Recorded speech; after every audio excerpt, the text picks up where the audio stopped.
We are live. We are Somehow. live. Espera, ¿ya se acabó el show de Midnight Edge? Ya se acabó el show de Midnight Edge y ahora comienza el show de Midnight Edge en español. Nice.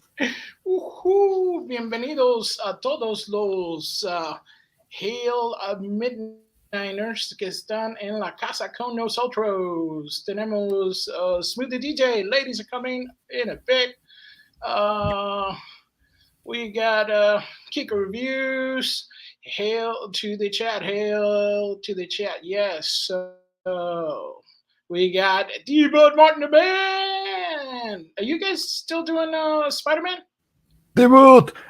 We finished Spider-Man, but well, I will talk about this in a while. Just keep saying hello.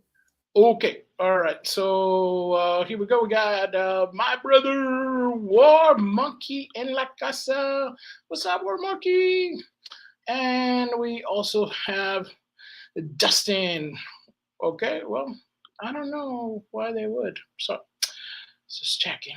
So yeah. So who else we got here? Monkey Chivas is playing Fortnite. The new. Let me know what you think of the new Mad Max style of Fortnite. I thought that looked really cool. More important, are you winning, son? Yeah. Are you rocking? We got Erica and Raph. Hola, Erika and Raph. So, welcome all and everybody, Midnighters. If you can, please hit the like and subscribe if you haven't subscribed to Midnight Edge en Español, porque nos gusta mucho que se suscriban y hablamos un poco español. So that should cover everything, right? I mean, yeah. What more do you want? I want to begin the show by just talking about this. If you don't know, on the Friday night, I go to a show where I share with Clovering Times, our friend Mike. Yeah. But sadly, he had a stroke. Yes. And do you want to share the thing? I think. Yeah, exactly. That's what I wanna do. Because yeah, I think. If you don't know Koby has a lot of knowledge on basically anything that you will ever want on comics, on sci-fi. He is one of the coolest friends that you could ever wish for, and he's in time of need. So I will be. I don't know if I'm modded. Yeah, I'm modded. I'm sharing the GoFundMe. If you can help, it will be really awesome. And he's a really dear friend, and a friend that has been there to talk about the things that we love the most, to keep us connected by the things that we love. So yeah, I think he actually is one of the best on the community. He's one of the people that have shown us what the community needs. And yeah, I want to help, and if you can, also please help out. Is really important. Yeah, I mean, if you guys don't know, I believe he had like a light heart attack, and he fell, and that's devastating. My dad kind of, when he had his stroke and fell, that was very, very sad, because that was kind of like the decline. But I don't know, Pablo, did you see that his, I believe it's his son, that he tweeted from his account that he his son informed. Yeah, his son informed everyone. Raquel did the normal Monday live stream on his name, and yeah, it's just basically we have had some information through his cousin, through his son, but what we know is that he opened his eyes, that he's still there. And his we eyes don't really are moving, know, which is a really, really good sign, guys. Yeah, That's a exactly. It's a great really sign. That important means thing. that means that his brain is accepting like information, and that's why I'll look for the link to the stream. I don't know, Pablo, if you have it. They've been having live streams to talk to him. So basically, they're in the stream and they're there in the hospital room with him, like his family sharing the stream with them, and that is really it's really important to have people there and communicating when you have this kind of Mhm. massive attack to your body. And we don't, I mean, at least we don't get religious on my end. On this, I'm very religious, but we've been praying for him, and I'm really believing that God's going to pull out a miracle. So there's a GoFundMe, you guys. The link is right there. Please, if you guys can give anything, if you can't give right now, resharing it and praying, that helps out. And maybe checking out the Yeah. stream, because that helps out, because he can hear people's, maybe he can hear people's voices and they're patching him through, or super chats and stuff like that to encourage, that little things, that you would never know, Mhm. right? And well, this is something that I'm doing, but if you got time, just an honor, just in honor for Clovering, I will say read the Fantastic Four. I'm doing exactly that. I'm going back to the Fantastic Four. Oh, Uh, cool. yeah, to the original run and do that because the connections with the things that he loved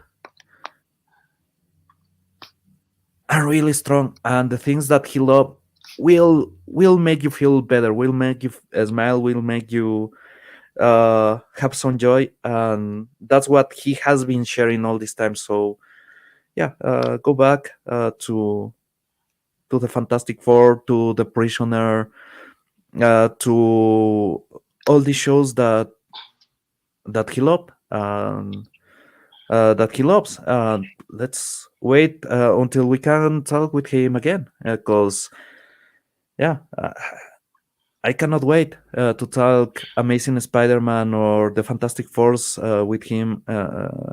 Fantastic Four with him again, and at one point maybe I will get him to read more Hellboy because he didn't like the art style. But I think the last couple of times that I have shown him Hellboy, he has enjoyed it. So who tells he Yeah. won't maybe read the complete, at least the complete full story of Hellboy? All the additional material, although the additional material, some of the things we have done, like the corpse, and are really, really good, but it's just I want to share more with him, and that's it. And he's a really dear friend, so uh, that's it. I wanted to. Yeah, and that's, it's a good thing, because sometimes we get caught up in the community in toxic ways. We're all like, oh man, this thing sucks, this thing sucks. But we do rally around each other, and Koby's one of the real ones. He's always there. He's always supporting. I know he was, like, I believe he was the first subscriber to like Polly's channel, Latino Slant. So. Uh, uh, Gika, sí, estábamos hablando, hay un amigo con el que hago los shows los viernes para hablar de cómics en el canal de Nick Weiser, de 32 Sabores de Nick Weiser. Primera vez que traduzco su nombre al español, que recientemente tuvo un infarto y bueno, estábamos hablando sobre la campaña de GoFundMe, porque realmente Koby es una de las personas que más fuerza le da a esta comunidad, que más sabe sobre básicamente todo tema del que hablemos. Y realmente es un amigo muy querido, así que queríamos un momento eh, ver si es que se puede conseguir algo más de ayuda y sobre todo tenerlo en nuestro pensamiento durante un momento, porque eso es bastante, bastante importante. Sí. Ujú. Y también queremos ayudar porque su familia necesita ayuda y hay gente que puede ayudar y la que puede ayudar financieramente puede hacerlo y lo que quieren orar o por lo menos ir a su live stream para recordar lo que hace y para hablar con él es lo mejor, Sí. ¿no? Sí, y con eso estamos hablando de que quería que veas esto, es algo que está pasando ahora y me estaba un poco mirándolo porque no sabías que hoy es el un como hearing de Gina Carano en Los Ángeles. No, lo que sabía es que el día de hoy el Ecuador está discutiendo una ley extremadamente estúpida sobre derechos de los animales, en la que no puedes mostrar un pollo cocinado en televisión porque sería ilegal. ¿Qué? Sí, también me quedé un poco estupefacto al respecto del asunto. No he estado pendiente del internet porque me quedé trabajando hasta muy, muy tarde. ¿Qué es eso? Bueno, para que la gente que no sepa, Gina Carano demandó con la ayuda de Elon Musk a Disney por despedirla de la Mandalorian, en verdad, y iba a tener su propio show y también hablando bastantes cosas malas de su nombre por ninguna causa. Y como dice hoy, ella puso en Twitter, and today I'm here in Los Angeles, headed to court in a few hours to see if the judge approves or denies the motion to dismiss, in my case, the Disney Lucasfilm filed in response to my complaint. My hope is that the judge allows me to proceed in presenting my case and denies dismissals. My lawyers and I believe deeply that it should move forward. This is my first experience in the judicial system, close and personal. I would only see a world I only see in TV and the news. I'm truly fascinated by the whole process. It feels surreal.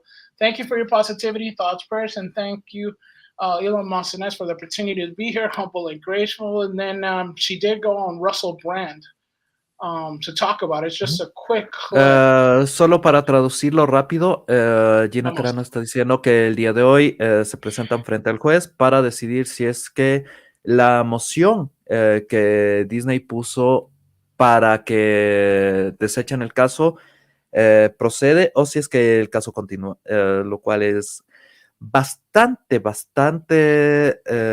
importante en esta clase de situaciones. ¿Por qué? La demanda de Gina Carano no es frívola, pero tiene aspectos de frivolidad, los cuales pueden ser usados por Disney para forzar la situación, porque básicamente parte de la demanda es que Disney le devuelva el papel a Gina Carano de Cara Dune. Eso entra dentro de frivolidad, al menos eh, desde el punto de vista de bastantes abogados, porque obviamente no puedes obligar a la empresa a mantenerla contratada o a recontratarla y hacer producciones, lo cual conlleva contratar un montón de otra gente, conlleva sacar los préstamos con Chase Capital o con el banco de elección, normalmente es Chase Capital, seamos honestos, es Disney. Um, Tienes que hacer todo el proceso de garantizar los permisos de funcionamiento para la producción dentro de cada una de las ciudades en las que vayas a hacer la producción. Es una cantidad gigantesca de dinero que el juez no puede obligar a Disney a gastar en hacer una producción. Es simplemente así funciona el sistema. Por el otro lado, si es que el caso fuese abierto de tal manera de que todo procede y hay un hearing en el que se pida algo que se llama discovery, el discovery demostraría toda la información interna de cómo Disney discrimina a sus empleados basados en sexualidad. Si es que no eres gay y no estás dispuesto a pasar por la prueba de que eres gay con alguno de los jefes, dígase pruebas sin pantalones, lo más probable es que no vayas a ser contratado por Disney. ¿Por qué? Porque si no eres hombre y estás dispuesto a estar en tus rodillas con la boca abierta, tal vez no eres la clase de persona que Bob Iger quiere cerca de su segunda ducha. La tercera ducha. No, ¿sabías la razón por la que Bob Iger no le devolvió la oficina a Porque Bob tenía sus Chapek? dos duchas adentro. Porque le gusta tomar una segunda ducha al día, especialmente cuando va a verse con celebridades. Supongo que Scarlett Johansson se aleje un poco de ti porque apestas a puerco, te baja un poco la autoestima, así que la razón por la Pero, que Bob Iger no soltaba la oficina era justamente porque quería darse una ducha más al día y esa oficina tenía una ducha dorada. Así que si es que alguien quiere decir que a Iger le gustan los baños dorados, oh, oh, sí, la oh, respuesta es no, literalmente no, sí, eso es lo que le no. gusta. Oh, oh, wow. Bueno, vamos a ver qué dice Russell y a ver si se For the escucha. ones How that did are it come hearing, about? Oh, no. for the ones that are hearing on English, the fact is that the shower on Iger's office, the one that he didn't want to give back to Chapek, it was a golden shower. I'm not joking. Iger was there for the golden shower. Liger? No, that's a soy. Liger. I'm on anime now. No, Iger wanted the golden shower. That's it. That's the whole story, to be Ah, honest. pero no pueden hacer play en esto porque me parece que va a salir en mis bocinas. Envíalo y lo comparto yo. That Okay. Elon Musk said that he Sí, was. está saliendo por tus bocinas. Está saliendo por las bocinas. Ah, acá lo tengo. Te lo mando. Hey, televisión en vivo, señores. Televisión en vivo. Podría ser peor. No sé si recuerdan, hace años hubo una señora del Congreso de los Estados Unidos, si no recuerdo mal, que trató de compartir un video en YouTube. Compartió mal uno de creo que borró una de las letras en el momento de compartir de la URL y lo que compartió era el video de un sujeto, un hombre adulto gordo en falda tocando una canción infantil No. en lugar de su campaña política. A veces el internet es divertido de esa manera. Los errores tecnológicos son... Y por cierto, pasó eso y hubo un candidato que compartió un video corno. Bueno, ese sí pues estaba pasando. Hay cosas divertidas que pasan a veces. Estoy compartiendo, no sé si es que lo ves. Ok, ahora lo veo. Dale. Ok, este es el video. How did it come about that Elon Musk said that he would support you? I understand that he broadly has a policy of supporting anyone who's persecuted as a result of things they've said freely on X. There was an intense amount of pressure from Lucasfilm, Disney, to pretty much just push their own ideologies onto me, you know, and represent what we represent and say what we want you to say, and then demonizing you when you didn't comply. They contacted me after he put out that tweet that he would, if you've ever gotten fired, then I kind of went viral because the people that were paying attention, they were like, Gina Carano. And I just said, I think I qualify with the smiley face emoji. I got an email from the lawyer and he said we'd be interested in looking in your case. And still, all of this time I haven't spoken to Elon. I don't know him as a person. I just know what I see and I appreciate what he's done for humanity at this very intense, crazy time. How did it come about? Ok, tengo un par de cosas sobre el hecho de que Elon esté pagando por otro caso de alto nivel que tiene que ver con Disney y una mujer. La última vez que lo hizo, Amber Heard tuvo defensa legal en contra de Johnny Depp gratis. Sí. Creo que los golpes de Amber Heard le dañaron un poquito el cerebro esa vez. Esta es la primera vez que Elon Musk gasta su dinero en una mujer en corte y no es por una demanda de paternidad o para Wow. pagar el sustento legal de una mujer que le gusta ensuciar camas. Parece que Elon cambió un poco su patrón por primera vez. Eso es bueno, eso es decente. Para los que no saben, sí, Elon Musk es uno de los hombres con los que Amber Heard traicionó a Johnny Depp y usó eso para forzarlo para pagar su caso. Toda la, toda la pelea con Amber Heard, Elon Musk ya estaba peleado con Amber Heard, no quería saber nada de ella, pero todavía seguía pagando las cuentas.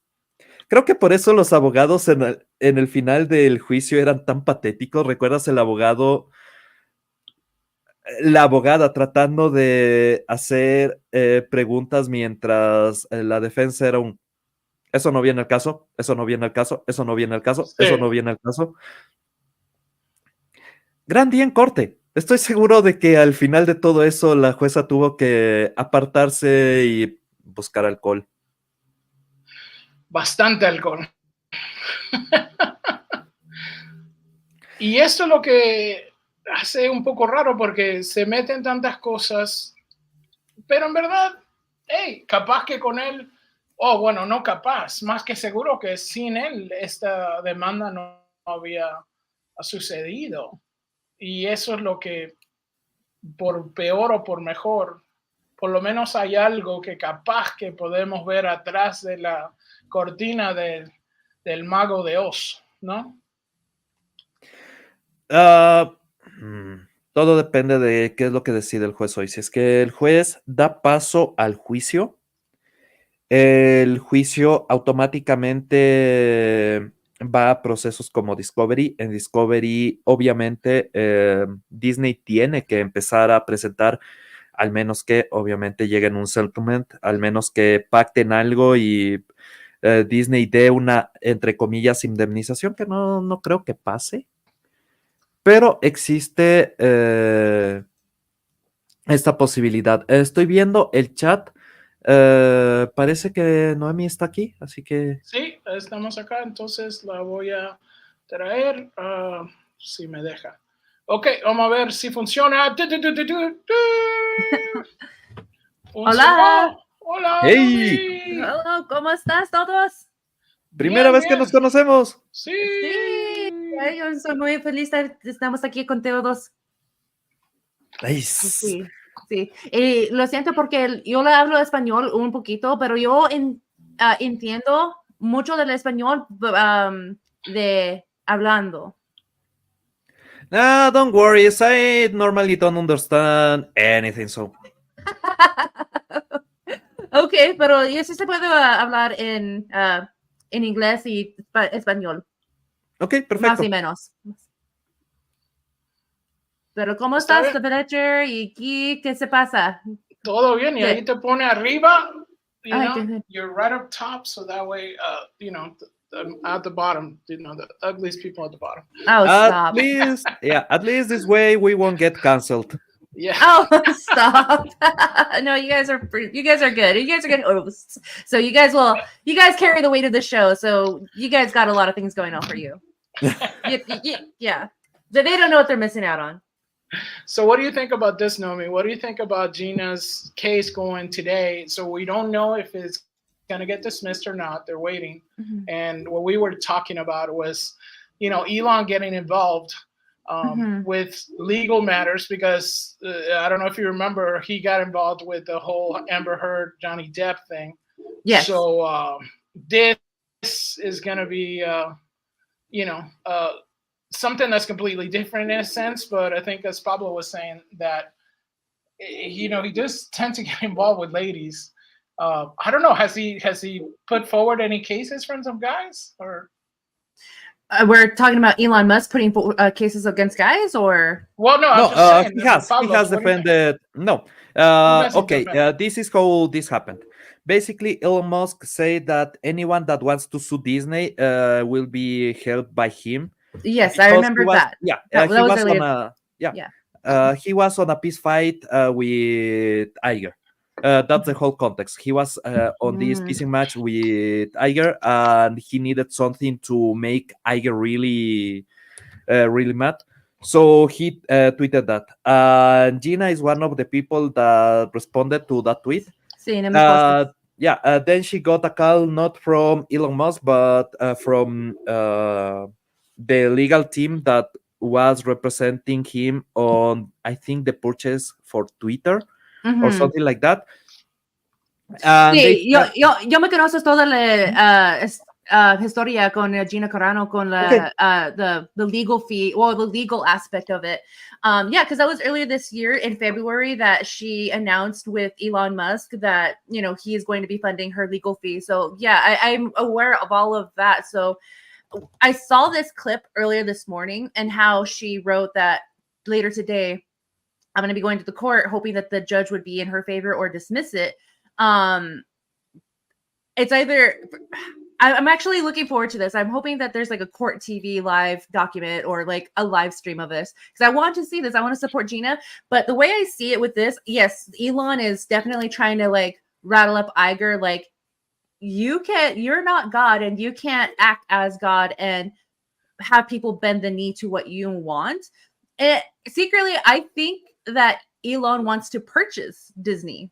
So this will rattle his cage a little bit. And if this is in Gina's favor, it's either going to be, not taken seriously, or it's going to be a barnyard explosion for Iger. And I'm hoping that it's going to be a barnyard explosion. I don't think he wants to buy Disney. I think he needs to buy Disney. And it's not even for the entertainment aspect. Is for the news networks. He need a lot of pressure to make the public into his projects, especially SpaceX, because SpaceX, even though it's killing it, is one of the best projects right now on science. Is losing a lot of momentum, and is because of the news networks that have been blasting against SpaceX and against anything that Elon Musk does every single time. And most of these news networks are directly owned by Disney or are partially owned by Disney. Most of the networks on the US are. So if you actually want to propel some of the technologies that he is fighting for, he needs a lot of pressure. That's why Tesla got where it is now, because a lot of companies were into this green subsidies on taxes, and they needed to talk about green stuff. So Tesla was absolutely perfect. Then other companies started to invest on Tesla, and that moved the needle into electric cars becoming a thing. This was 2010s, right? That's how Elon got Tesla to become the juggernaut that is now. Even though he didn't really start the Tesla, he purchased Tesla. But that's the way that he got the public into buying the cars and the sentiment into his favor. It's not happening with the other projects. And you can see the metric that the media has been hammering anything that Elon Musk does, and therefore anything that any of his companies do. So he doesn't have the same amount of adoption for anything new. He needs that.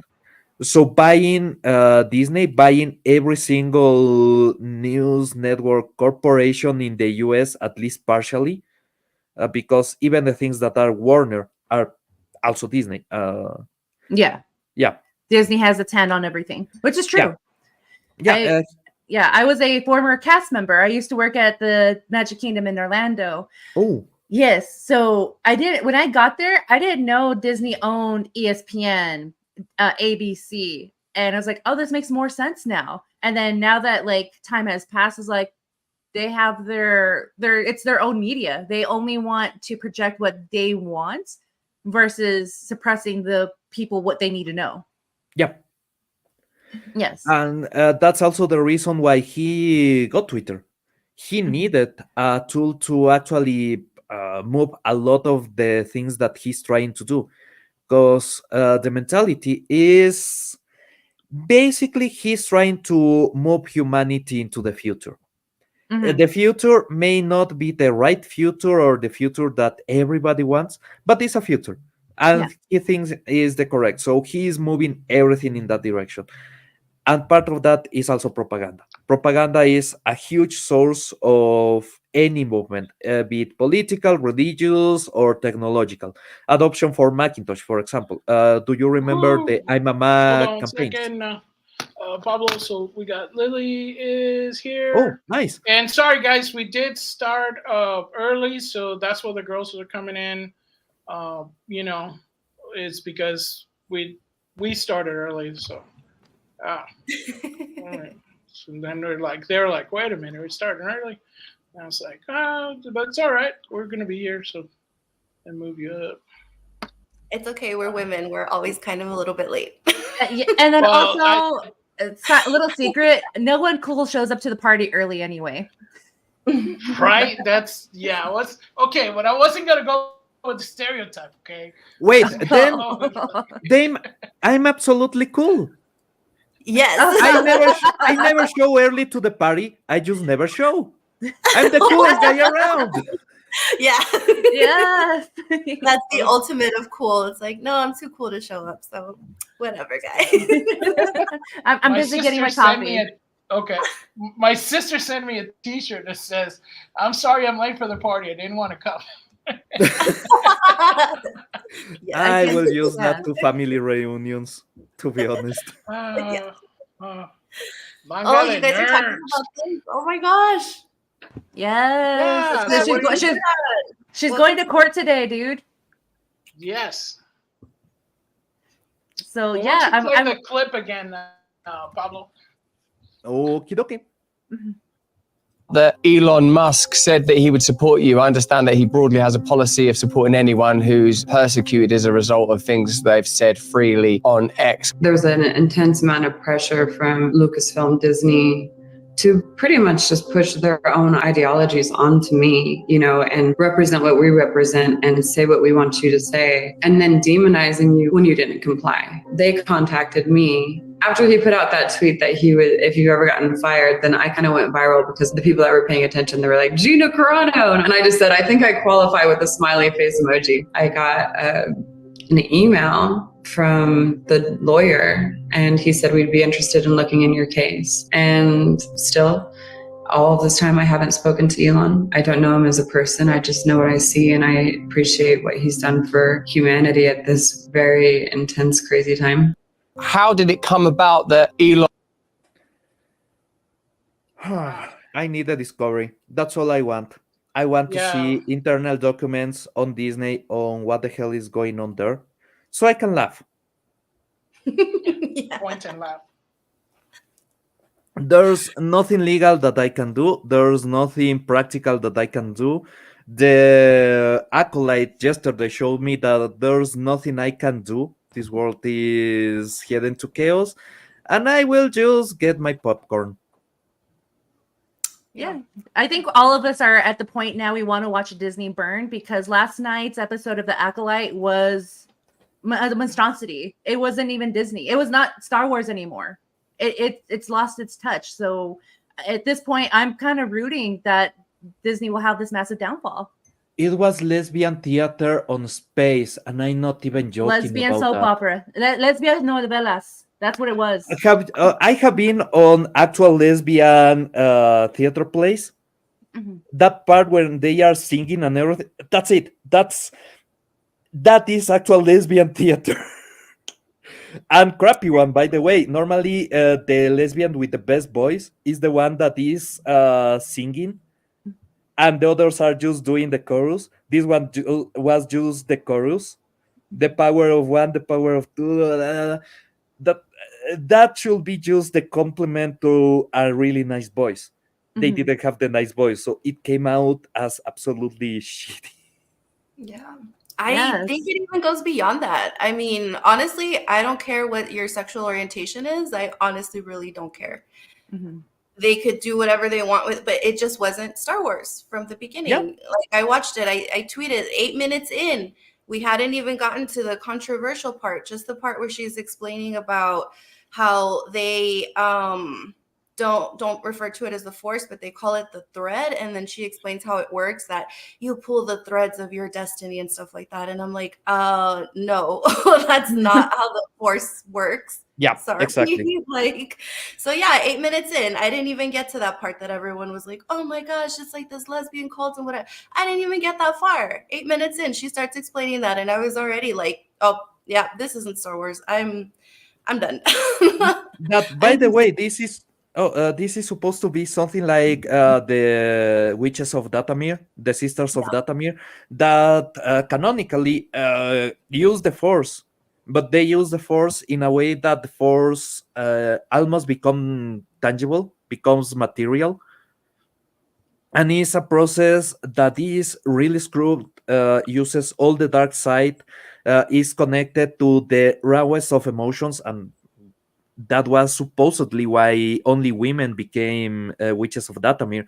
It was because the male didn't really connect it to that kind of power, and that's why when they reveal Darth Maul rejects part of the magic, and it's a whole thing. I don't know if you have seen the Clone Wars. Yes, yeah, I've seen the Clone Wars. So that's there was a whole explanation on how the magic for the witches of Dathomir worked. This is not it, and they are supposed to be part of the witches of Dathomir. They are one of the sects of the witches that don't really know how the force magic works. Really don't. They don't even know their whole background magic preset. So this of the force is the threat. No, the force is the force. You corrupt the force into becoming whatever you want. That's the power of the witches. You materialize the force.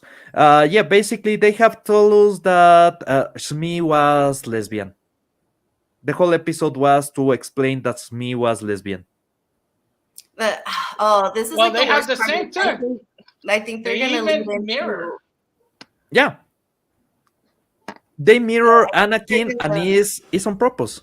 There's phrases that say that are said by some characters that were said originally by Qui-Gon Jinn, by Yoda when they are saying how the Force works. That is a thread that binds us. I was about to throw something to the screen. No, I don't blame you on that. Like that's not how Lily said. That's not how the Force works. Yeah. No, I mean, did you see the whole entire arc in the Clone Wars? I mean, they didn't just have like one episode on it. It was like an entire like little mini arc that they would go through sometimes in the show, that they would pick like a certain topic and then they would kind of linger on it for 2-3 episodes. And yeah, no, this is just it's just very disappointing, and they're trying to erase everything that George did and replace it with all of their ideologies, that this is what actually happened. That's what bothers me, is that no, guys, everything that happened in the prequels and the original trilogy, someone else did it first, so it's not Yep. special anymore. On the Clone Wars, they got two arcs. The one arc is for Savage Opress, Darth Maul's brother, and the other one is for Asajj Ventress. That is, she is one of the daughters of Dathomir. And by the way, Dathomir is a planet, not a species. There's the thing is that wasn't Maul's species the only one that could actually get in tune with the magic? That's why the witches on the Clone Wars and on the comics were all Darth Maul's species. Yeah. Yeah, and then I think they even went to the they had all of the Night Sisters together, and then they had the men like in a separate place too, and they're all like Darth Maul species. So Yeah. I don't know what. It was because the men were unable to connect, and that's the whole separation. Yeah, the men were unable to connect to that side of the Force because basically, sorry, I know there's women on the panel, but basically they were nagging the Force into submission like an ex-girlfriend, that like a really toxic ex-girlfriend, Si eres un tóxica. Yeah, that's what they are. and it worked. They got their way. They will nag and nag and nag, and then the men will have to like bend the knee or like give in because they just don't want to hear it anymore. But then they're messing up their own stuff too, because a lot of the Clone Wars is Filoni stuff. So now these witches came before the Night Sisters, so they did it first. So the Night Sisters weren't that cool because they didn't create a baby through the Force. Like Where are the horns? I'm over it. ¿A dónde pusieron todos los cuernos? Le pusieron los No, that's the cuernos species. a la No, that's the vieja. species. Yeah. The species is horny like that. Right, but where are the girl horns? I ¿Dónde están los think cuernos de la no. chica? It is depending on the level of power that you have on that species that your horns grow. If you have seen, Maul's horns are really, really big when he is on berserk mode, and he's basically just the Force transforming his body. It's a weird. Yeah, It's a really weird. species. I don't like that. Yeah. They are Sabraks, right? Yeah, Zabra. Yeah. From So the Sabraks, the Sabraks are horny.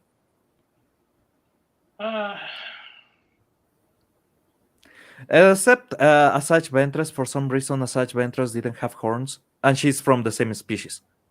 Yeah, and she got really deep into the dark side. She was trained by Konduku, by Darth Tyrannus, so should be more horny, I guess. Well, have you ever read the story on how she basically becomes a bounty hunter after the whole fall of the Republic?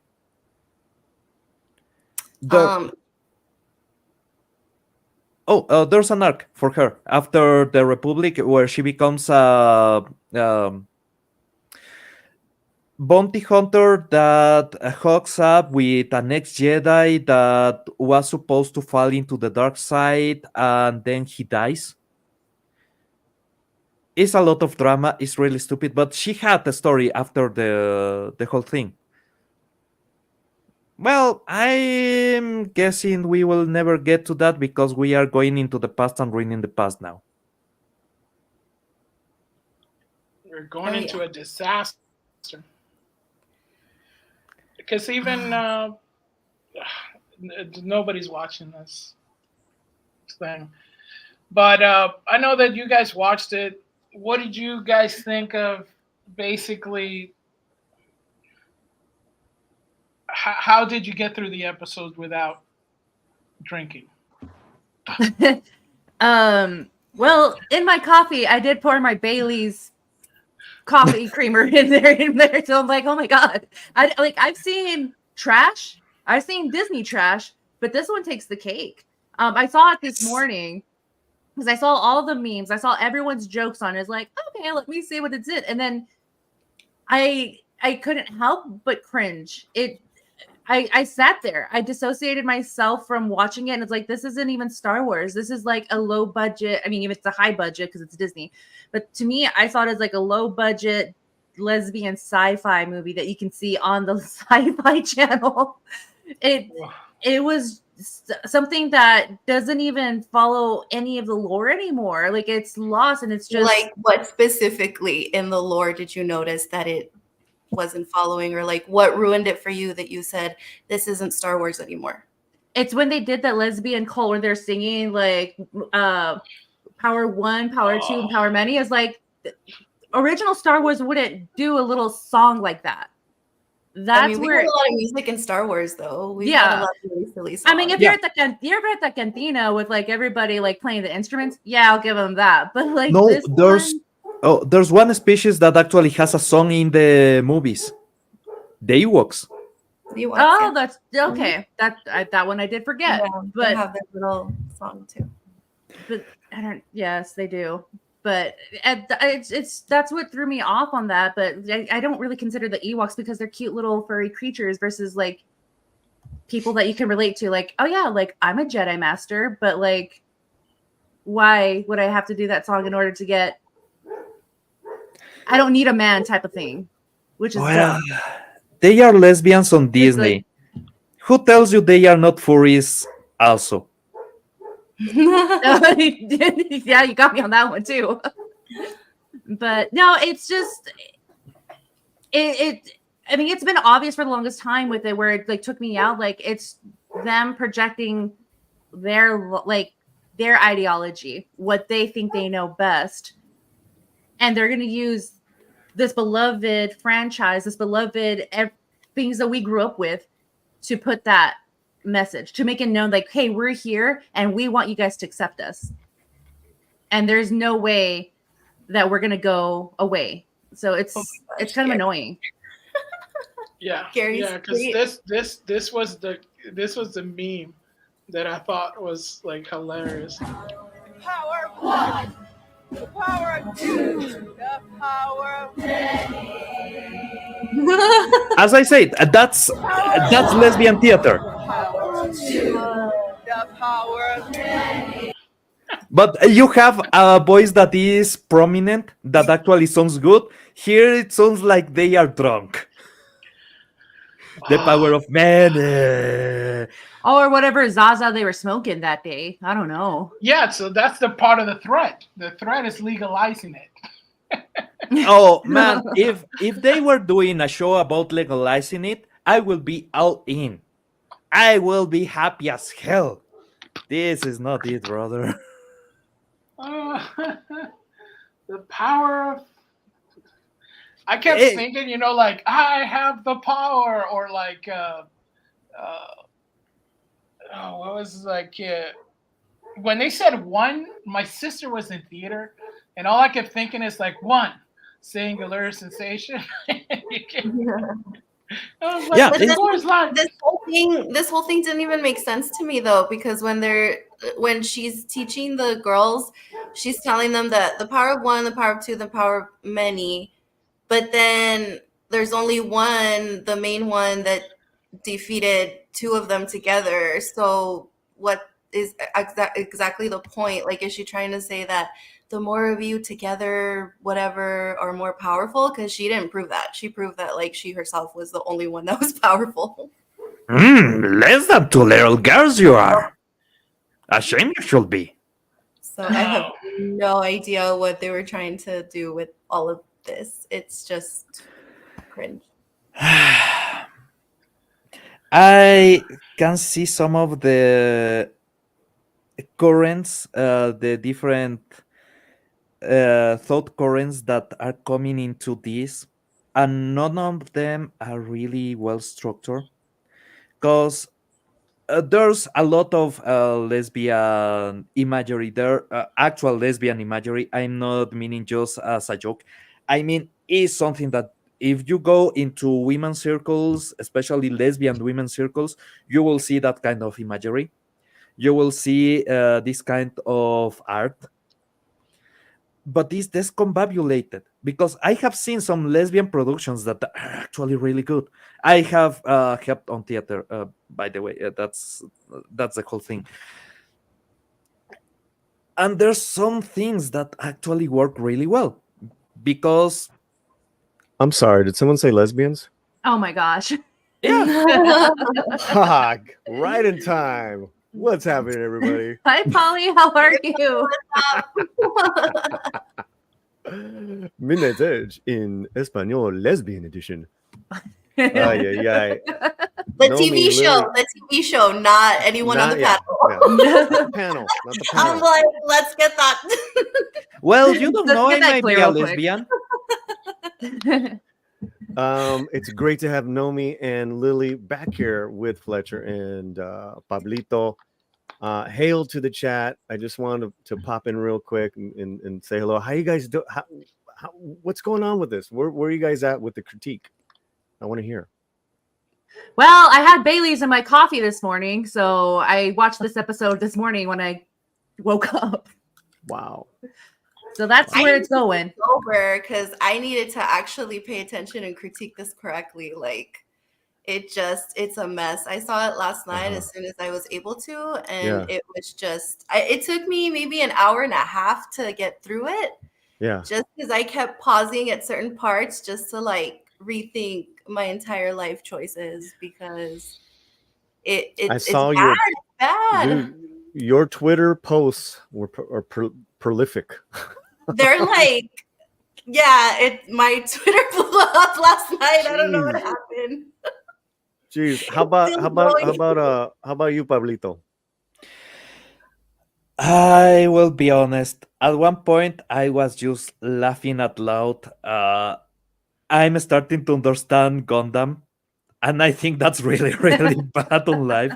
Wow. But there's a point on the episode when they are trying to convince the girls that they should not even try to be a Jedi because one of them wants to be a Jedi. And they are giving the whole speak about, you are a kid, you don't know what you want, you will change your mind, you cannot do something that is impossible to reverse. And I was like, is Disney making these points after going a couple of days ago full on how kids should be able to decide what they want to be when they are born? So basically you get a newborn and he's like, hey, are you a boy or a girl? Gugu tata. Okay, he says this up. I cannot make that joke here because YouTube, but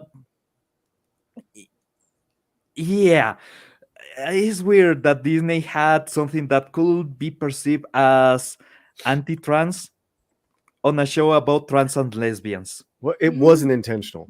It wasn't intentional. It's not but it was perfect. Guys. It was perfect because in them trying to define, this family and how life should be.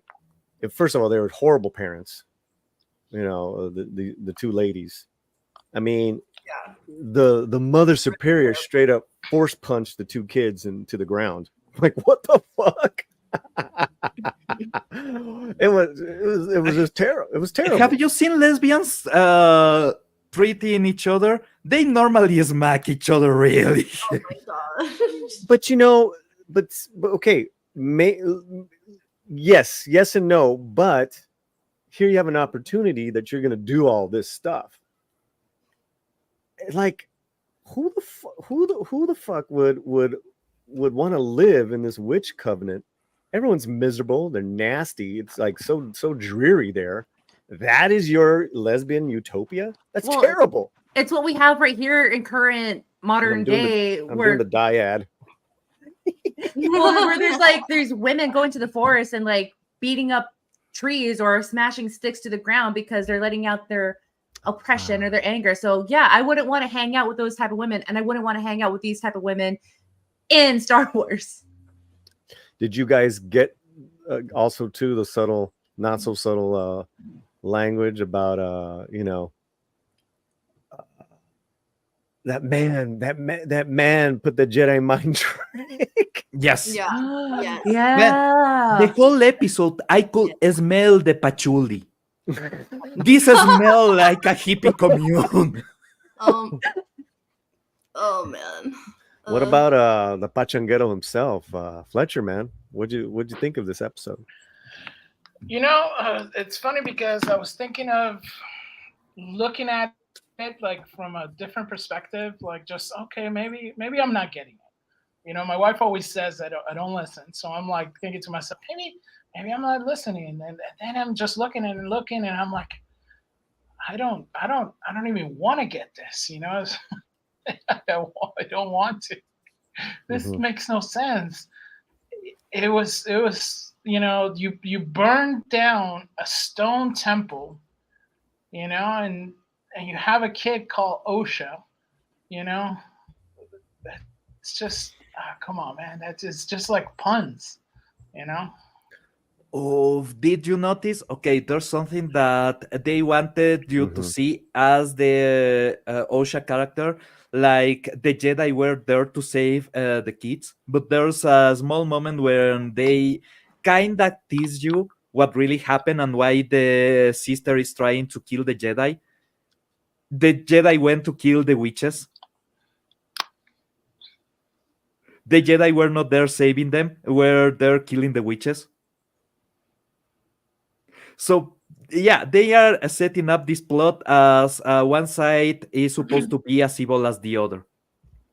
Well, I can see that because when they show the shot where the witches are all dead, like what Right. happened? They're not on fire. They're just kind of on the ground, like Someone all did it. dead. Like Yeah. what happened? Right. So it's either the main baddie that, if you saw, did appear at the Ascension ritual. They had a hood on in behind Mother Superior for a shot, or it's the Jedi. Maybe the Jedi. Maybe what I'm thinking is that baddie, or maybe Mother Superior, possessed them all to kill them all. And then they wake up out of their being possessed. Oh my God, what did I just do? That would kind of make sense why Homeboy would, levitate for 10 years and then, self-delete. Yeah.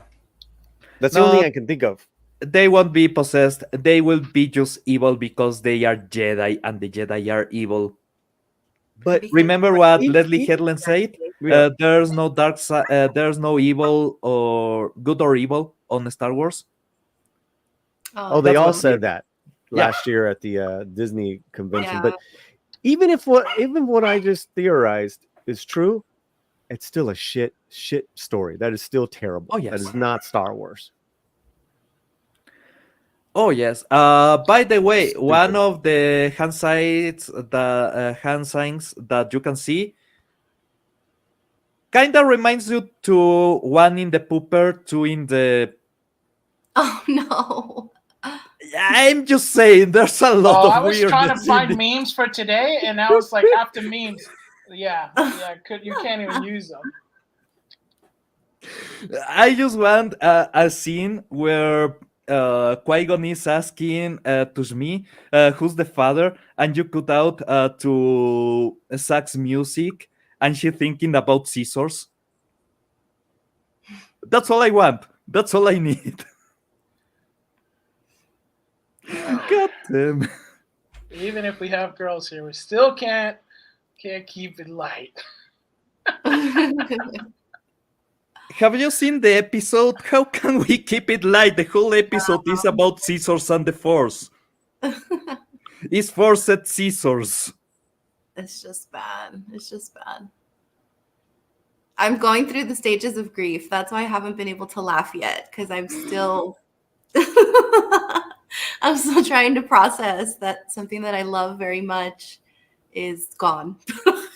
I have been editing videos so long that at this point I process the pain as a fan, and at the side I process what I'm watching. I have fully disconnected at this point. Did you guys notice that the little girls aren't even twins? Yes. Yeah. Like, they couldn't find a pair of twins. I kept I don't know. I kept noticing that too much, and I was like, these little girls are not twins. They're just Isn't the Black community really prolific at making twins, or at least what's the other word for twins that do not share the sperm? A surrogate? No, mellizas on English. That's twins. Mellizas is twins. oh Yeah, twins, well- but they are not from the same sperm. they are. Oh, shoot. It's not the same baby that divided in two. Is two different babies conceived at the Fraternal? same time. Yeah, they're. Mm. Don't worry about it. Well, we know those- what you're talking about. They're not Yeah. identical, Yeah, they're yeah. fraternal Okay. twins. They're fraternal twins. Fraternal twins, yeah. But the black community is there. You go, no identical. Fraternal. Basically, the black community is known for having a lot of twins. How did they go all the way to hire somebody that is not even related to one to another? Is I don't know, man. I have other. I will go full gay here. Never This go for girl, gay, she's a black girl, right? Mhm. She has been using the same hairstyle for more than a decade. Where have you seen a black girl that keeps the same hairstyle for a week? Well, that's kind of that one I buy because it's hard to do black hair. So Man, dude, I have seen how appointments on hair salon work. Black women have a month, a full month, with every week they have their appointment ready. They know at what time they are going to get the goddamn hair done, and it will be perfect. It's almost obsessive. The only way that you could be more obsessive about going to a hair salon if you're a man, because you need to get the fade perfect, so you need to go twice a week. It's An the future, NBC. Pablo. They have everything's the future. As I said, I went full gay. I know how hair salons work, right? Never go full gay. This is impossible. A black girl that goes through her teenage years and she never changes her hairstyle, that's impossible. That's absolutely impossible. That's a plot point. But acá tenemos las mamás. So they're halflings. Man, you can smell the sweat and patchouli. And the weed. But I gotta say, I do think that the costumes in this, at least with light, looks a little bit better. But they still, I don't know, where did they spend all this money? We are gonna compare this to House of the Dragon in a little bit. I don't know, lesbian I are... think it's so much different. Dude, maybe lesbians are just expensive. I have no other reason, man. To be honest, this is supposed to be like 300 to 400 million per episode, something like stupid like that. This show? Yeah. Yes. This show is 22, 22.5 million per episode, 180 in total for all of the show combined. This episode is over $22 million, and you got. Because I compared it to Godzilla -1, that was $15 million for that amazing movie that we got, and this per episode costs more than Godzilla -1. Capaz que todo es de oro. Eso es lo que tengo que. Eso es todo de oro y esos son brillantes. No, hermano. Ok, recuerda, he trabajado haciendo cosplays. Te puedo decir, el brazalete es metal barato.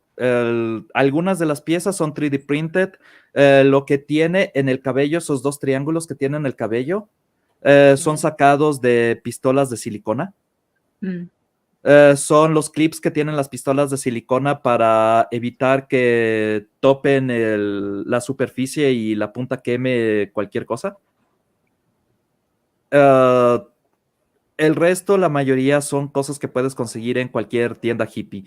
Es un chal, un poncho, un collar de bronce que mercado artesanal del Ecuador te cuesta como $10 y somos careros. Los anillos, igual, son anillos de mercado artesanal, cualquier lugar, cualquier bazar de... bisutería barata va a tener esa clase de cosas. El resto, las telas, son telas que puedes conseguir en cualquier lugar. No son telas muy difíciles de conseguir. Los materiales, además, son sumamente baratos. Calculo por vestimenta, máximo $100. Por vestimenta. Pero no se acuerdan cuando salieron las noticias de The Little Mermaid, cuánto costó supuestamente ellos el pelo que usaron para Ariel. Y ella tiene también las trenzas bien largas, o no sé si van a estar tratando de decir que eso es lo que les costó mucho, sus trenzas. No, pues sí, pero llegan hasta dónde llegan. Sí, Wow. Sí, porque pero está alrededor del como cuello. como dice Pablo, no necesariamente tienen que usar pelo de veras, puede ser sintético también, que es más barato. Además que no necesitas estar arreglando el pelo todo el tiempo, porque simplemente pones las extensiones y ya está. Wow. Y luego hasta el maquillaje de la muchacha esta de acá, if you zoom in, ni se ve ni, I don't know, me molesta a mí cuando como todas esas líneas, supuestamente es un tatuaje y se ve muy, it looks messy. Yeah. Yeah. It's not a constant color. It's just what you're pointing out on is just like it's just too faded, and if you go like closer to her eyes, it's just like too much. So they did a horrible job tracing almost. That, by the way, you can. This should just be like airbrushed on. Yeah, you can. Exactly. Airbrush is perfect for faking tattoos, because you can do the fade with an extra layer of makeup just to make it seem like it's old, like it has faded a bit.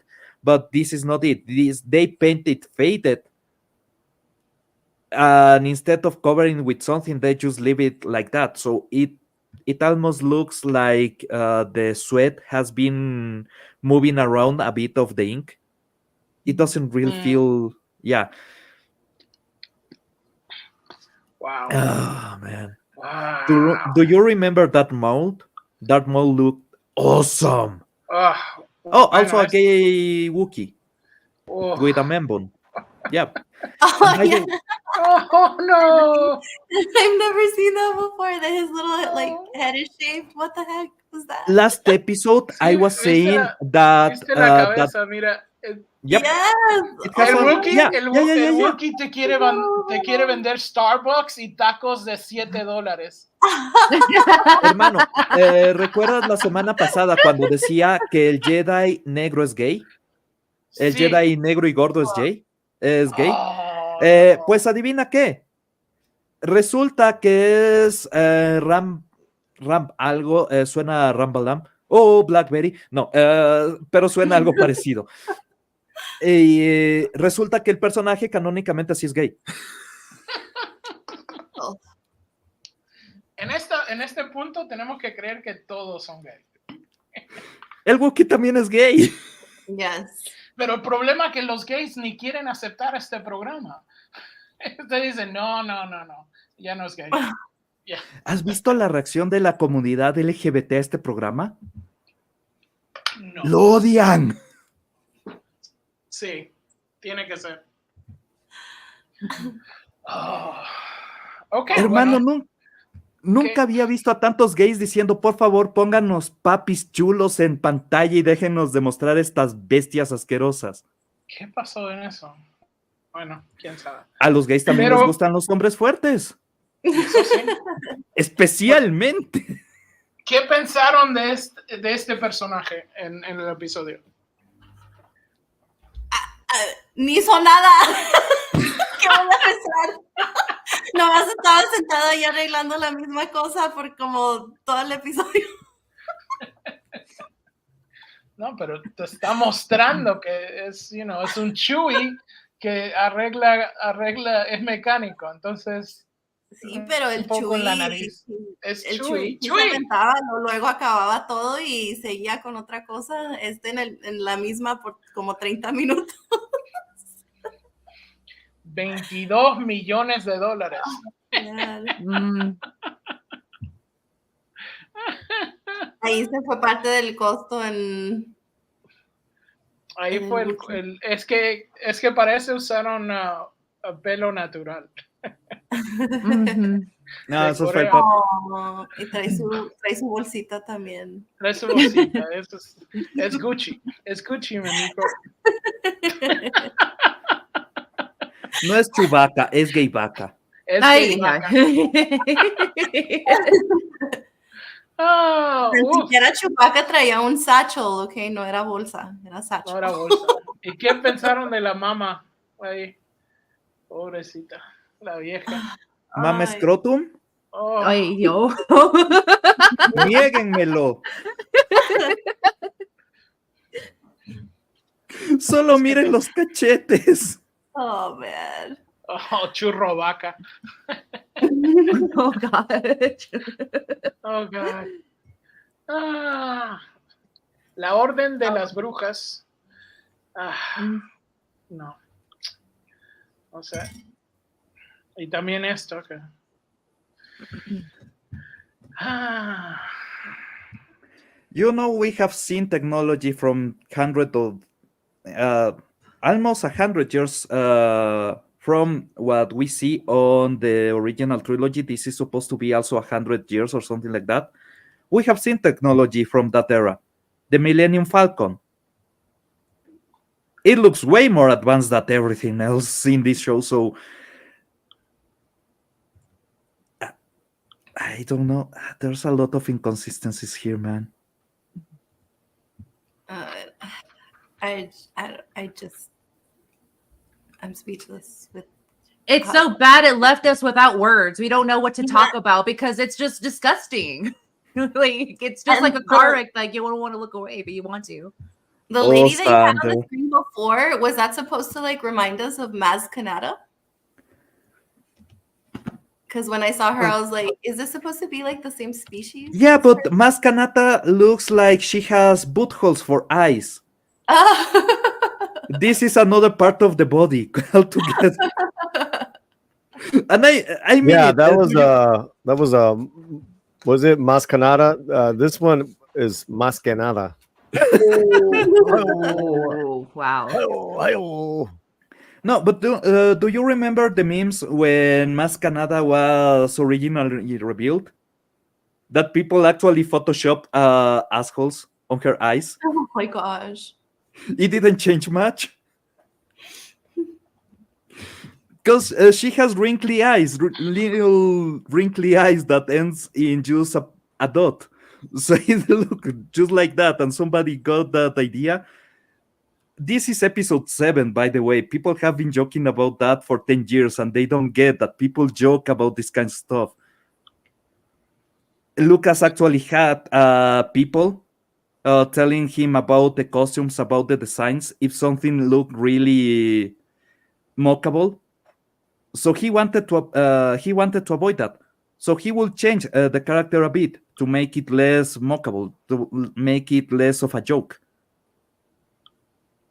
Disney is not doing that. Disney don't have that quality process avoiding certain things.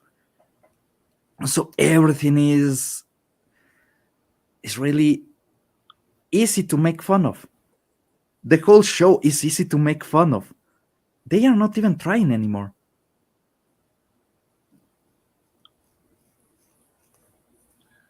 They're making it for that 3% that are like, yay, Star Wars.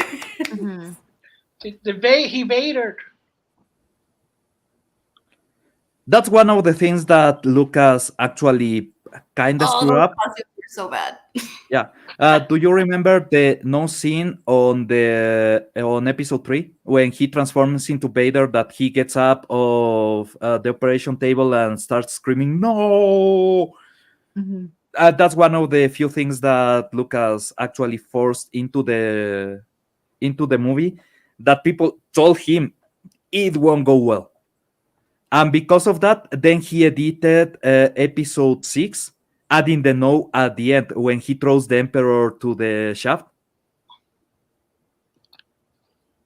they are the Tano afterwards.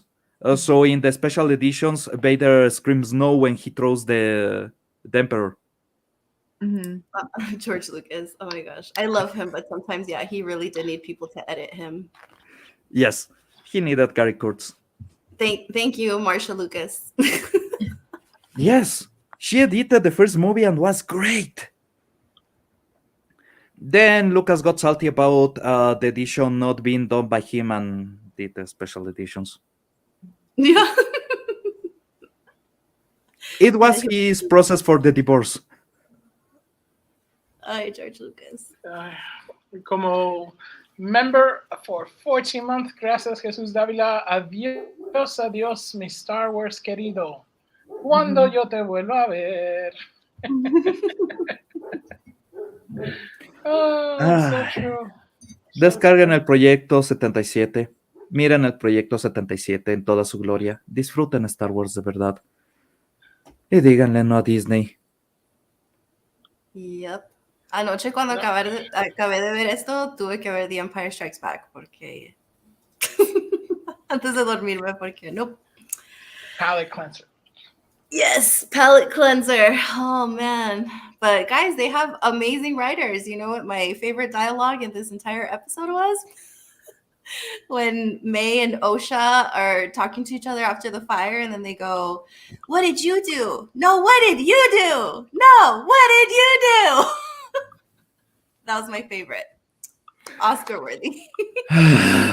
You mean you didn't like the I carry them.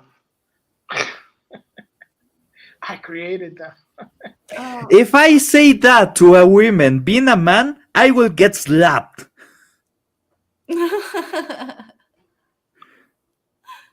Oh man. I know. I wish actual court worked like that. I made them. That's it. Okay, you have the custody. Go ahead. What's really sad is that the actor from the Squid Games is amazing. I loved him. I love him in Squid Game. He's great in this. You can tell he's actually trying. Like, he did his homework. He said that he was inspired by Qui-Gon Jinn.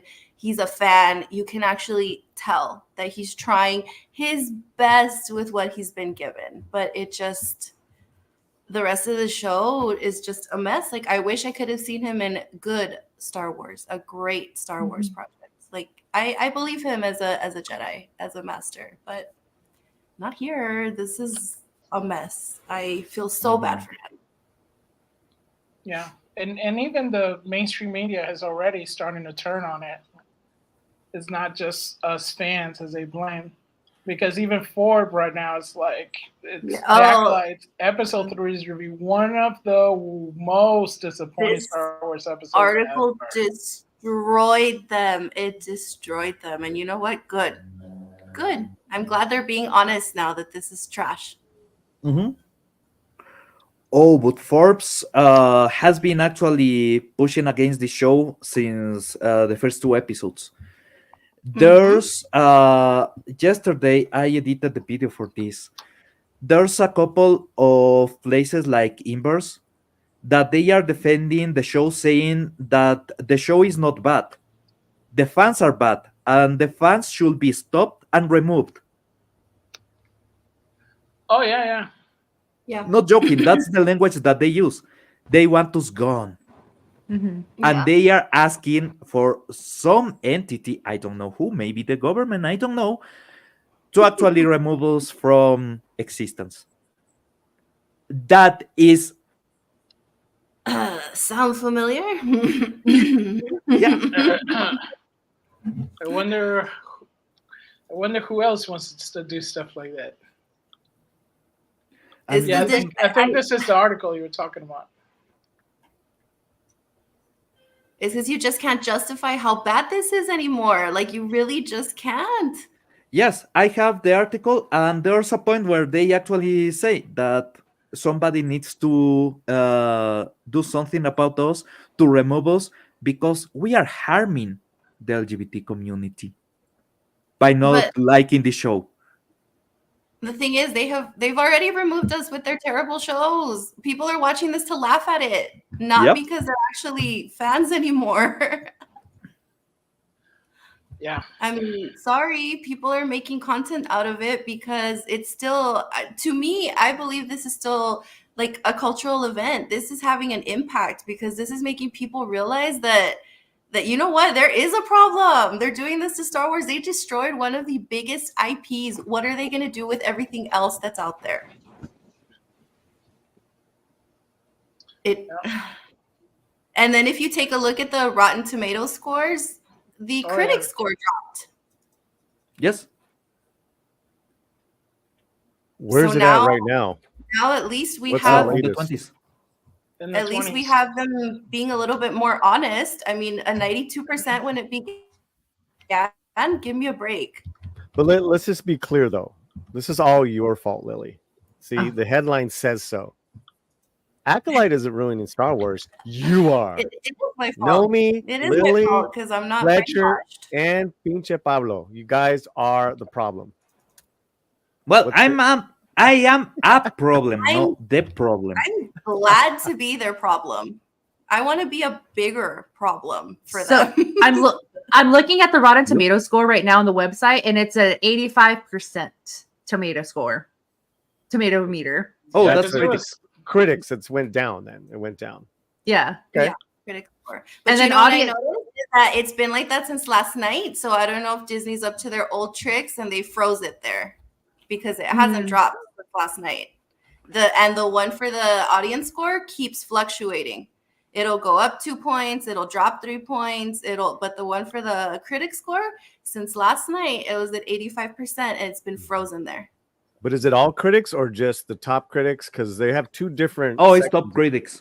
It's only top the critics. the top critics. Yeah, I'm watching the page right now. It's only top critics, and if you see on the 23rd% of people that didn't really care if the show was bad, is mostly bot reviews. Is this show was great because it's made by Disney, or this show is great because it was made by a lesbian.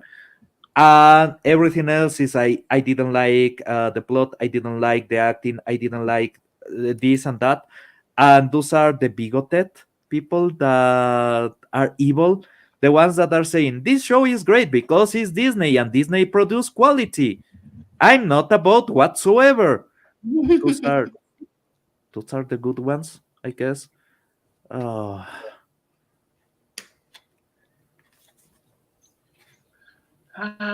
If that score doesn't change, they're doing the same thing they did with the sequel trilogy, and they're freezing the scores. Oh yeah, and Captain Marvel. Captain Marvel. That's crazy. I guess they still have enough money left to pay people off. Not when Elon Musk is done with them. Oh please, yes. He's gonna be like, nope, you are gonna not do anything about it because the people need to know. I will put you on blast. I'm sure Gavin Newsom will get them some other tax write-off or tax subsidization or tax whatever. California is the reason why everything is on flames right now. There's a lot of other places that have been pushing back to the agenda. Even years ago, I don't know if you remember the Georgia incident. Georgia is where they do a lot of different productions, and Georgia had a stance against some LGBT law. Yeah. So Hollywood decided that they will boycott Georgia and stop doing productions there. Oh, you are muted. Dang it, Yeah, I'm sorry. Sorry, guys. But I thought the whole Georgia thing was based on them securing that you wouldn't be able to have an abortion there. So that's the reason why Yes. people revolted. Not like the whole LGBT. It's more of like, It was well, something if, like if that. they don't, if they don't have, if women don't have rights there, we don't have any business doing any type of filming in that state. It was like, well, you're lost. So yeah. Yeah. I remember that, the whole Georgia thing. California is the only state that is still pushing this and giving them a lot of money to do this kind of stuff. Other states are basically done with this shit. And well, Canada is a lost cause. Sorry about that. No need to be sorry.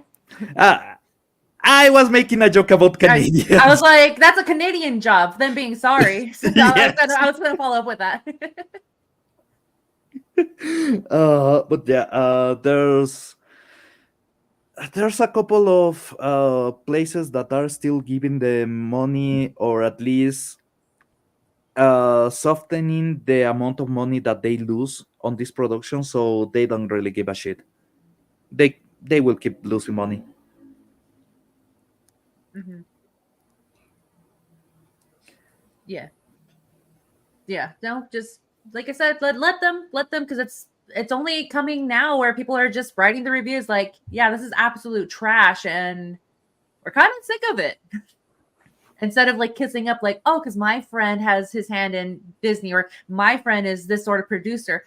I know Leslie Helen herself. Like, they're trying to get in good graces, but look, like, I think it's coming to the point where, like, yeah, friend, whatever you're making is actually trash. I would do that to a friend in real life. Like, look, I don't like it. And, it's just people having their hand over things that's now coming to a halt for them. Well, I didn't want to say anything, but I've been meaning to talk to you, Nomi, because what you've been doing on your channel is trash. Mm-hmm. I'm kidding, guys. Uh-huh. Humor. Mm-hmm. Some I know humor. it's humor. I know it's humor. Can you get some laughs from the guys? I mean, all right, now I feel bad. I have only one way to describe Let me write Polly's that joke humor down. sometimes. Autistic. I was gonna say, Polly, did you eat a slice of cheese when you said that joke? Because that was cheesy. No, I didn't. Oh, Nice. roasted. No, but none offense taken, Polly. I'm gonna put my Sander, mask on and shut up. Sander is not lesbian humor. Nobody is getting hurt. Unlike the people in Star Wars who get offended by everything of like whatever criticism they get, at least I can take the heat. So, but yeah, no, all jokes. No, listen. I'm just getting. I'm a little off today, but I'm glad you guys are here. I'm gonna go to the back. No, it's been a while since I've seen you, Polly, but no, like it's good. If we didn't have humor, if we didn't have any type of like joking with friends, like there would we wouldn't have like a whole community of like getting to egg on each other. I believe that. I encourage that, because if someone were to get offended, like, I don't know, if I took that personally, no, I don't care. It's all right, Polly. You're all good, girl. You're all good. But I believe in that. Like, friendships, you build stronger friendships with humor. Have you ever heard the difference between a friend and a best friend? No, I don't think I have. A friend helps yeah. bury the body. A friend gets hurt. You try to help him. Your best friend gets hurt. You laugh your ass out. Oh. No, yeah, I never heard that before. Or like, mine's a little darker. Your best friend helps you bury the body. Yeah, basically. Yeah.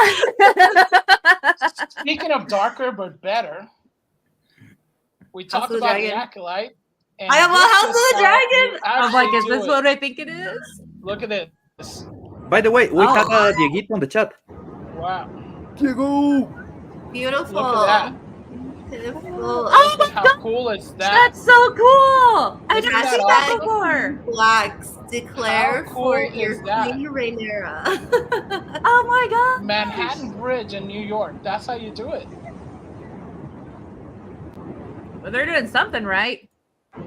Did you guys see that a lot of the other places, though, where Team Green, they had declared for Aegon? Really? Yeah. Which does not make me happy, but it's New York, so they're on the wrong side always anyway. So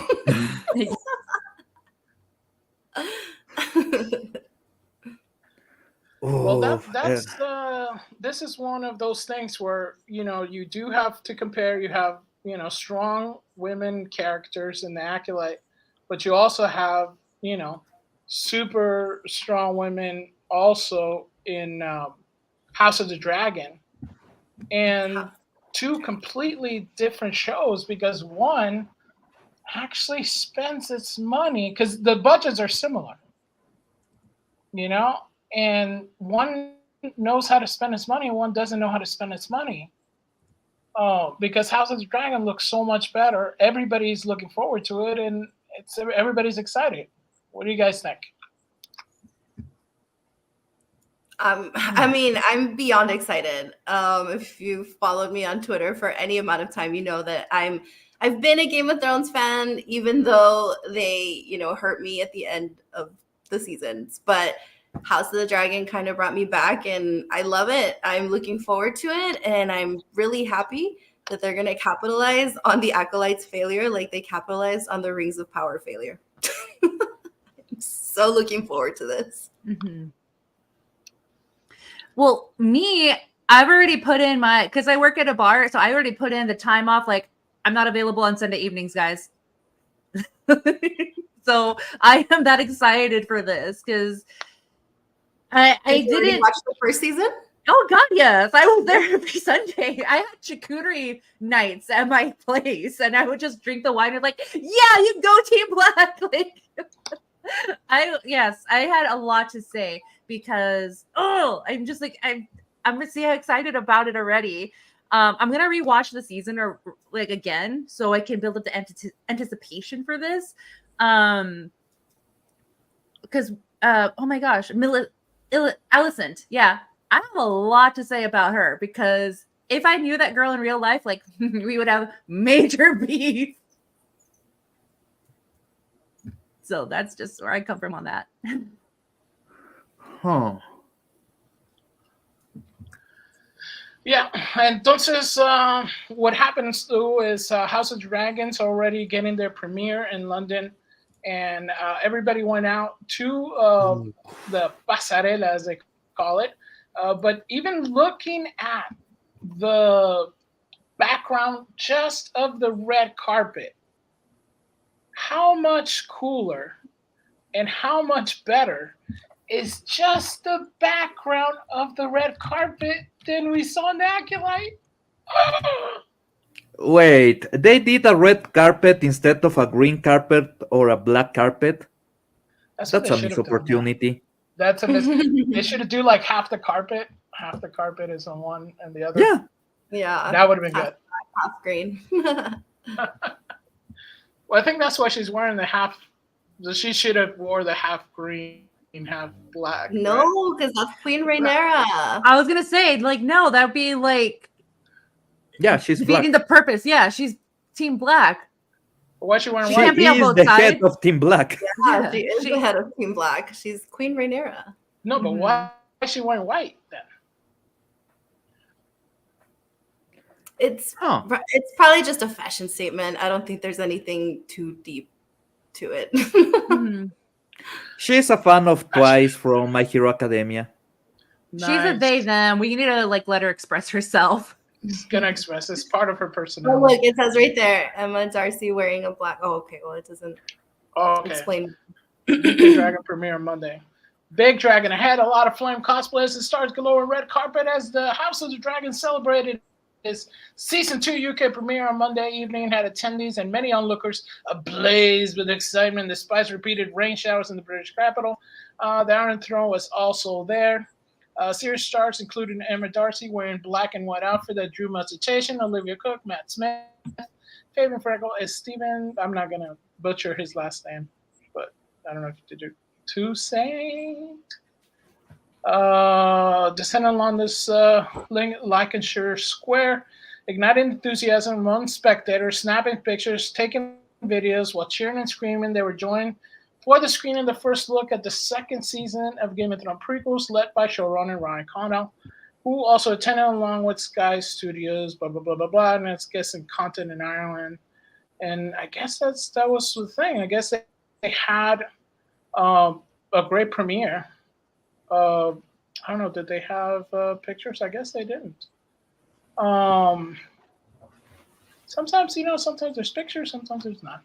But I guess my main thing would be, I know that everybody's excited for House of the Dragon.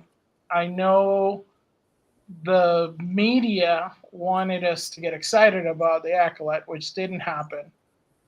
And these two franchises are both led by strong women, supposedly. Um, but they're completely different. So in your mind, how would you describe the differences between one or the other? I mean, what stands out the most? Where did they go wrong? And where did House of the Dragon go right? I think because whether or not I'm trying to phrase this.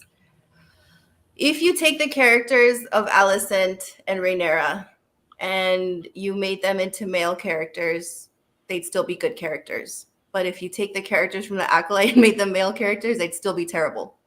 Like, it doesn't matter. Because on the Acolyte, they lean in heavily that all of this has to do because they're female and they're strong, independent women. Whereas in the show, I mean, they're kind of just head to head with each other because they're best friends and they're both moms. So yes, that is an aspect of them because they are females, but that's not what makes up their entire character. There's a bit of, okay, in Game of Thrones, all the characters are terrible people. You know that they are terrible people. You use those flaws on the character to actually build something. For example, Rhaenyra, the way that she was absolutely against anything to do with ruling, anything to do with being part of this machine. And then she flips when everything changes, when she actually has to defend her kids, her father is dying, everything changes, everything moves towards a different position, and she has to accept that place. But she already has screwed everybody, so obviously there's houses that will go against her just for the hell of it, just for the fun of it. You can feel where every single one of the alliances, every single one of these inner fights is coming. You can see why these people hate each other. And that lets you put yourself in the place of somebody that is terrible, but in the context of the story, is the one that should be right, should be winning. In the Acolyte, none of the characters have anything that works that way. They are supposed to be neutral or in a gray area, but they don't really work like that. It's too childish, too cartoony, the way that the characters work on that series, so they don't connect in the same way. That's why you can root for terrible characters on House of the Dragon, but you don't really care about any of the shitty characters on the Acolyte.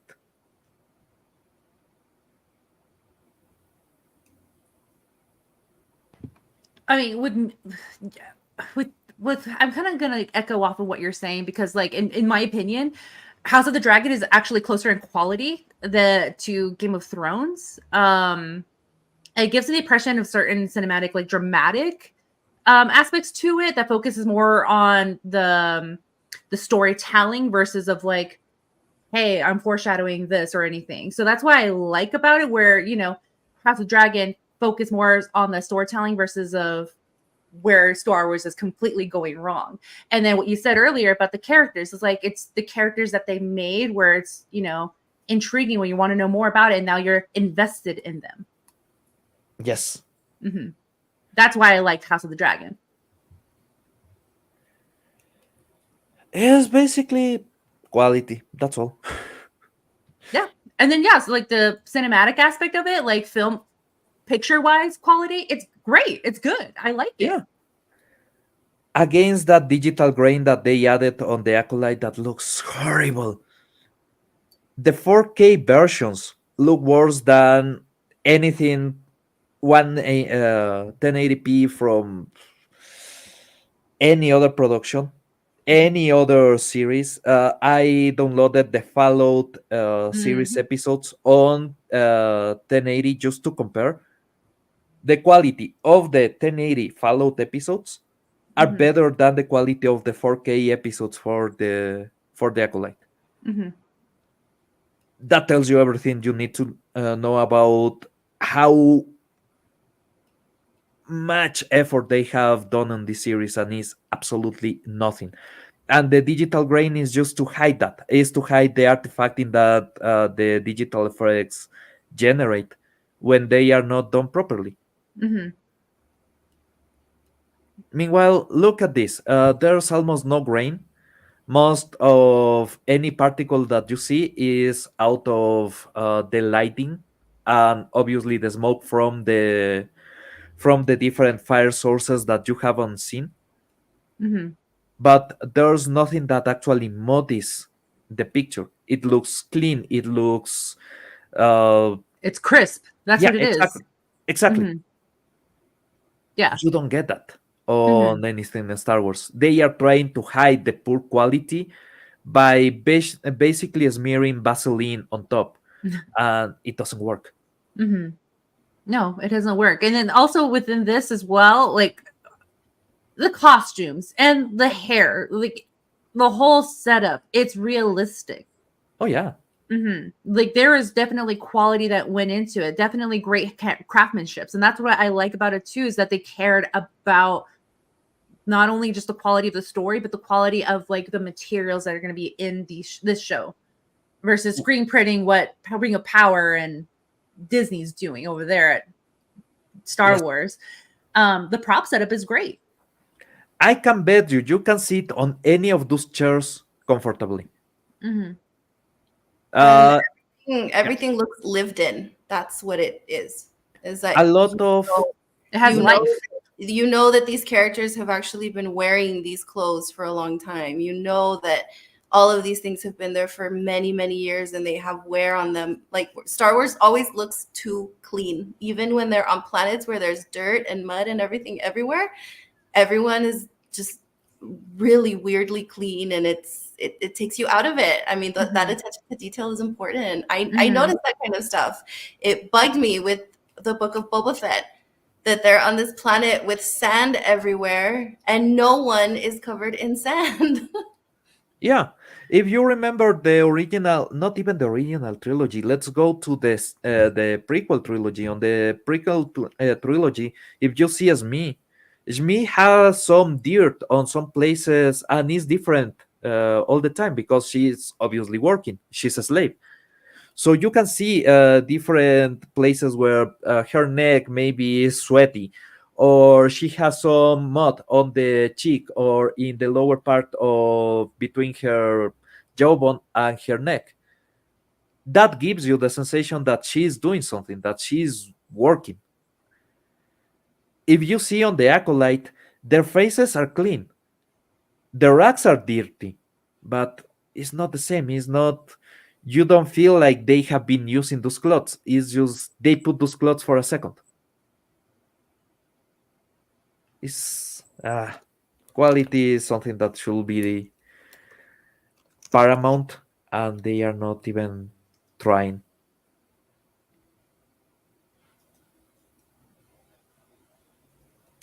Yeah. So, are we staying on House of the Dragon, or are we going to the next topic? I just wanted to show because we had talked about the costuming, and what happened is they did have. I thought since we had talked about the costumes on the other one, I thought it was amazing because they did. My wife's saying it's Harper Bazaar, Bazaar, whatever. Bizarre. Bizarre. It's so bizarre. But look at this. I mean, just the amount of detail that they have on this, it's just amazing. And remember, we zoomed into the other one, and now we have this. I mean, look, just the detail alone, it's incredible. Look at the dragons inside the clothes is like it's Mhm. crazy, and they had the costumes. I mean, look at this. This is just crazy. Hmm. The level of detail, you see that somebody cares, and Yes. somebody doesn't Mhm. care.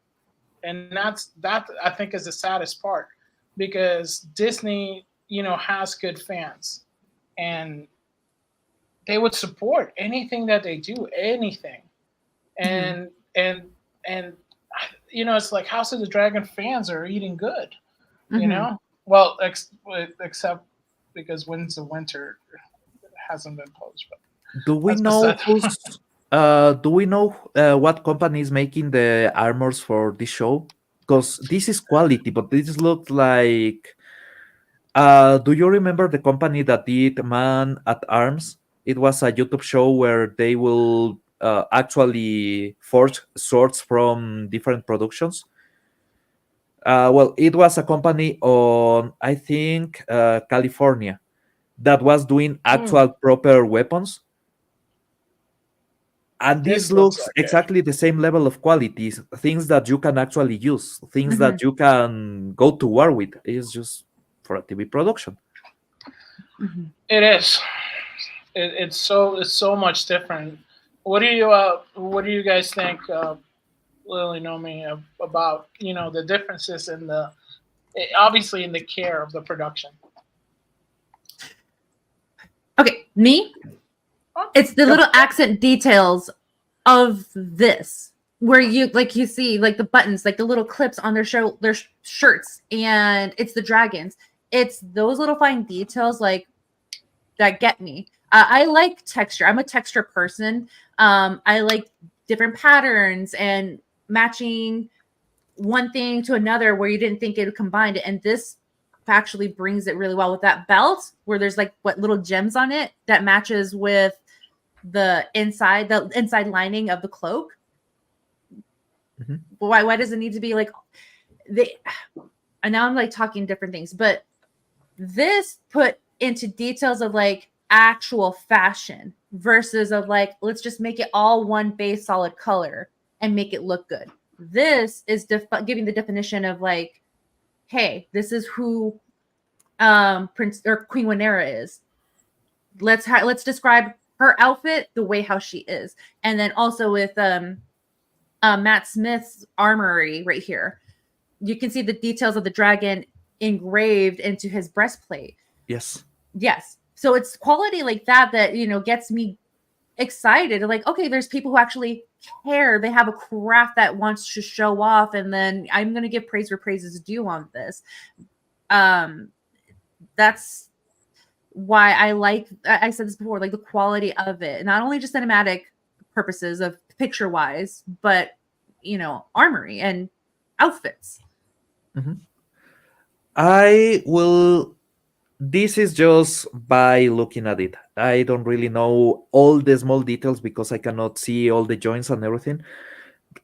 This is at least 3 months of work. And I mean, you have pieces out of steel that is molded steel, so you have to do the negative and everything. You have to actually sculpt on not even resin. They will use paraffin for this because it will melt really easily. All the details. The leather is hardened. I mean in the armor. The leather is hardened. Every single detail is absolutely perfect. If you see this, you will think it was made to actually be used. And every one of these small things will take a long time. So I will calculate around 3 months at the least to make this armor, if not 6, because there's some of the work that you will have to send to polish, especially the breastplate. You will have to polish. Then you will have to do a fix on all the details. Then you have to polish it again. Because remember, when you are doing engraving like that, uh, there's 2 steps of polishing that you will need to have the perfect level of detail. this is absolutely wonderful. This is a piece of art. The formal quote unquote wear, that's a couple of weeks. That's not so long. It's just leather and cloth. The details are details that you can get previously done, like the whole gem engraving and everything. You can get that, but there's details on the armor that you cannot buy. You have to make, and you have to make either on brass or copper, because the weight it will be too heavy if you do them on something like iron, and it will Oh. be too brittle if you do them on something like aluminum, because aluminum tends to break when it's cast. Hmm. Wow. Yeah. Well, somebody did ask. So, do you guys recommend the show? I guess what you're asking is, do we recommend the Acolyte? We will go around the bend. Oh no, I think they were meant House of the Dragon.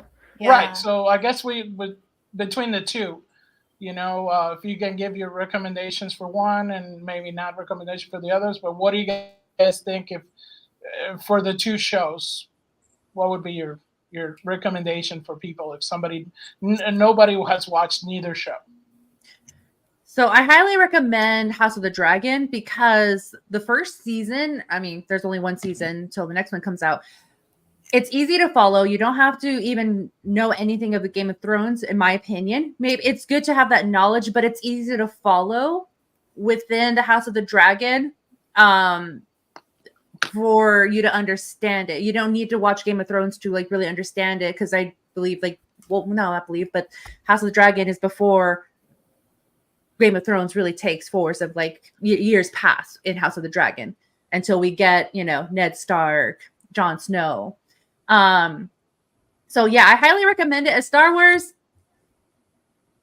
go with your own discretion, draw your own conclusion. I can't say much on that because it's not palatable for me in Star Wars.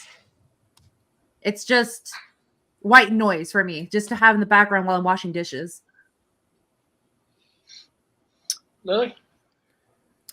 Well, as a Star Wars fan, I can tell you that the Acolyte is not Star Wars. So if you want to take a really good nap or you want a really good laugh, go ahead and tune into the Acolyte. But otherwise, I would just skip it. It's not worth spending your time on, even to just hate watch it. There are better things you could be watching, like season 1 of House of the Dragon.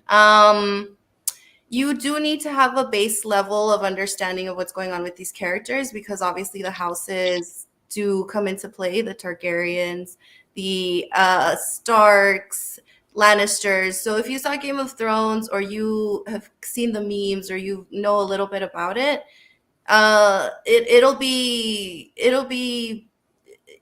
in a good place to watch it. If you've seen, let me see, if you've read the books, this is absolutely gonna deviate a little bit as well. I read it up to the point of season 2, so I don't like spoil myself. So I can tell you that a couple of things have changed, but I think it's changed for the better on the show, actually. So I recommend House of the Dragon like 1,000%. So yeah, spend your time on House of the Dragon. Don't watch The Acolyte. Yeah, for sure. And we did get our friend the DJ. He has gifted 5 Business Edge memberships. Thank you so much. Muchísimas gracias. Yay, Smooth is a real one. If you picked them up, thank you for picking them up. But that's not it. Only He deserves nachos. boom. He also became a YouTube member. Yay, Smooth. And we want to thank you Awesome. so much, Smooth. Yeah. This is for you.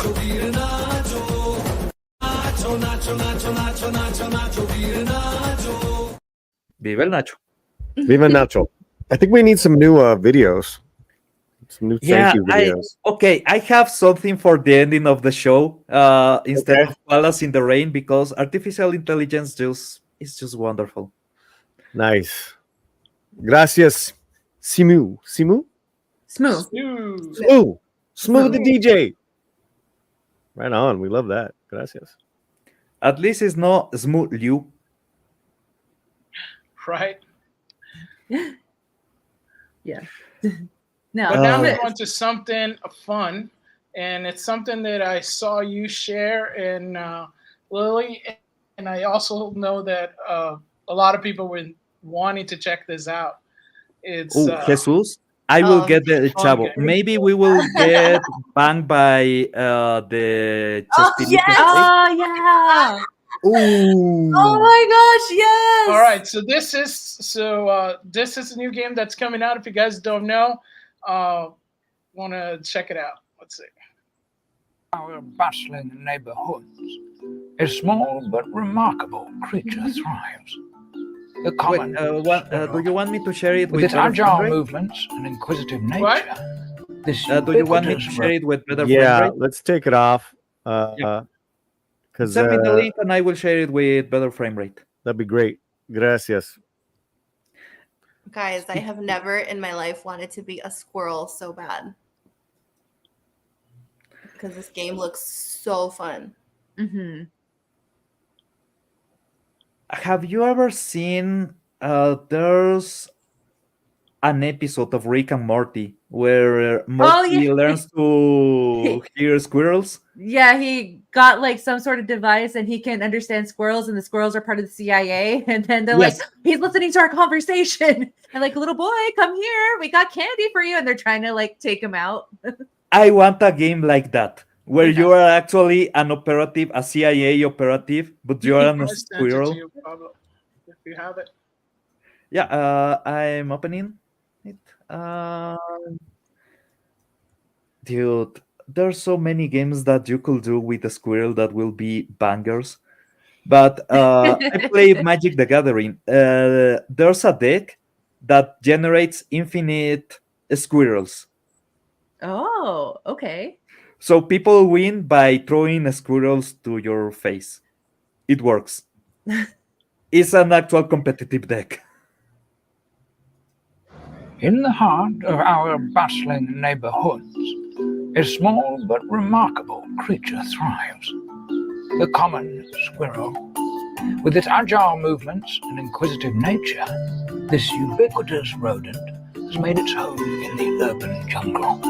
But you should always be cautious when interacting with squirrels. They are known, in some cases,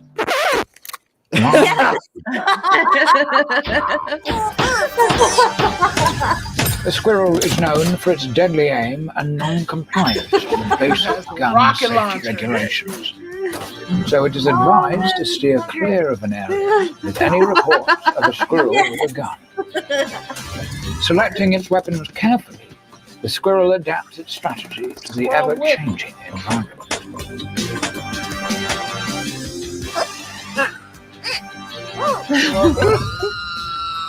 Oh my gosh. The squirrel navigates its surroundings with unmatched agility. I love how they Join do like this the journey into the hidden world of the common squirrel. narration. Coming 2024. www.squirrelwithagun.com. Oh, it's not for Nintendo Switch. God damn it.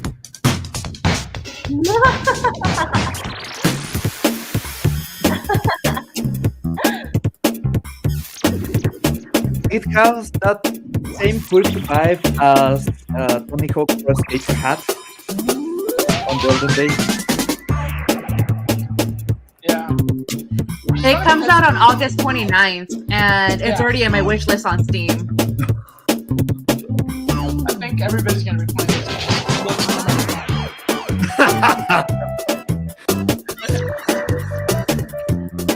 Look at the snacks, fool. Do you remember God Simulator? All right, bro.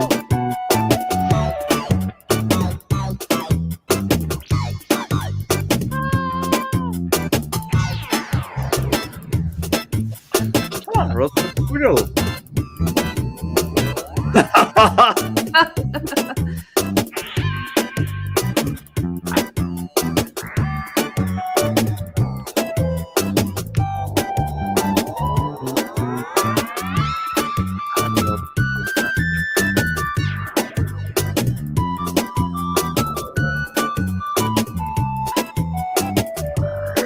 This looks so much fun.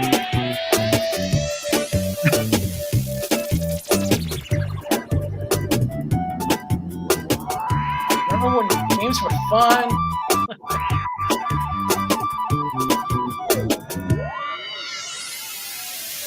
Oh, slow mo. That's so cool.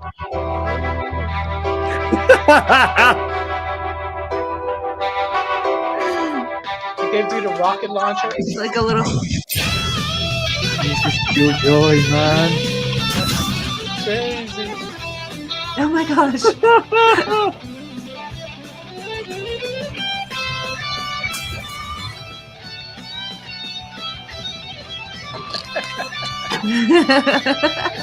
Yeah, you better watch out. Oh my gosh.